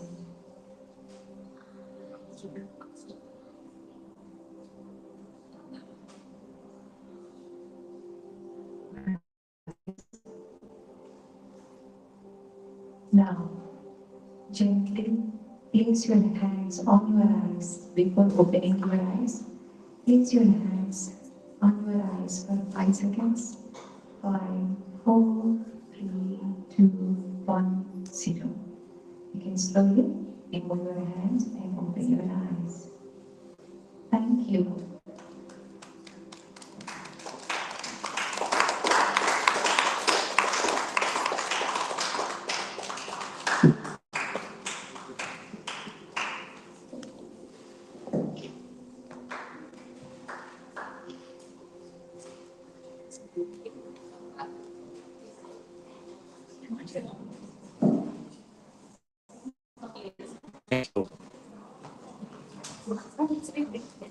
Thank you, Sheetal. It was so good. Okay, can I have all the kids who performed right now?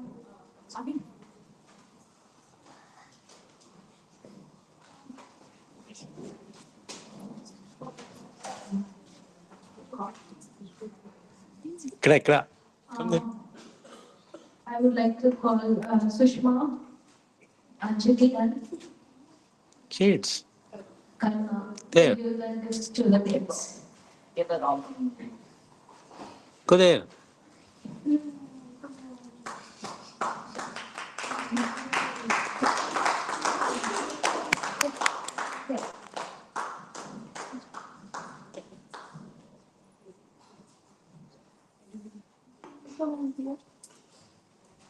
Can we get the big round of applause for the kids who performed today? Everybody did so well.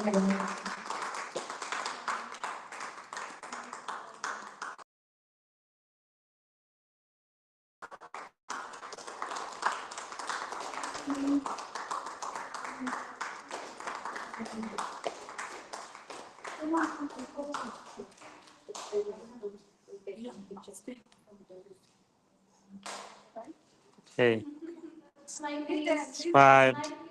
Here, look here. Okay, good job. Thank you. Thank you.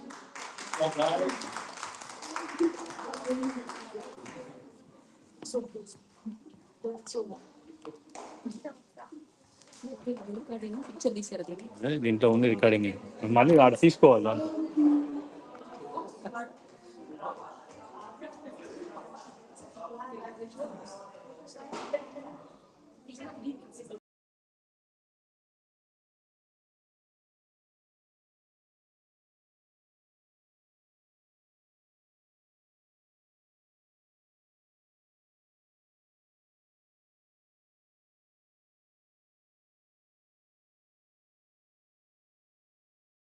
Thank you so much, Soumya, from morning to stay here and thank you so much for your great job.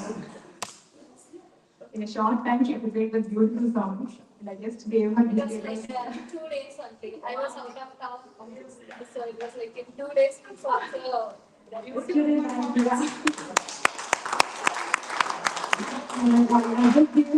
yesterday night. I think only yesterday night she prepared and she did a good job. Thank you so much, Soumya. my son came and gave me this and told me to put it in the puja room.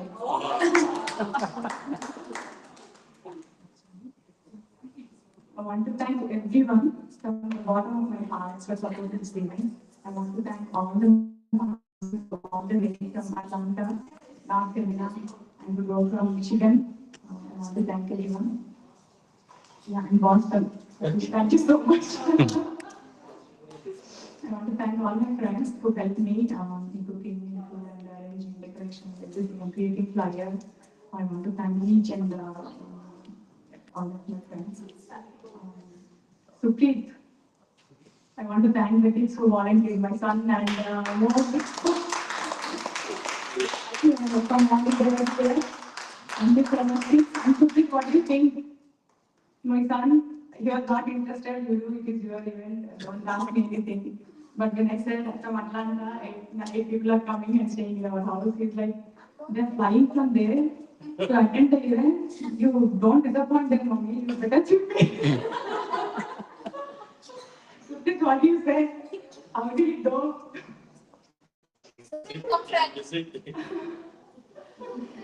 Thank you again, everyone. Thank you so much.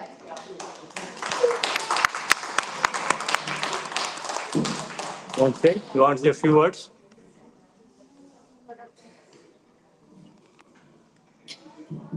Again. So, yeah, one last time, friends. So, in every city, we have a big group who can manage this kind of events. And from Nashville, we had at least two. And New Jersey, we had a big team. Atlanta, we had a big team. But here, she's the only person doing this entire event, my dear friend. Give a big shout out to Swayam. Great job, Swayam. Thank you very much for doing such a great activity. We're looking, we look forward to doing a bigger more events here in Cleveland coming forward. Thank you. Thank you. Thank you for joining, friends. Few words from Anika. Yes.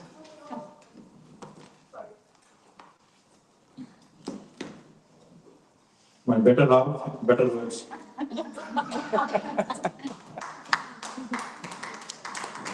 Thank you, everyone. Thank you, Swayam.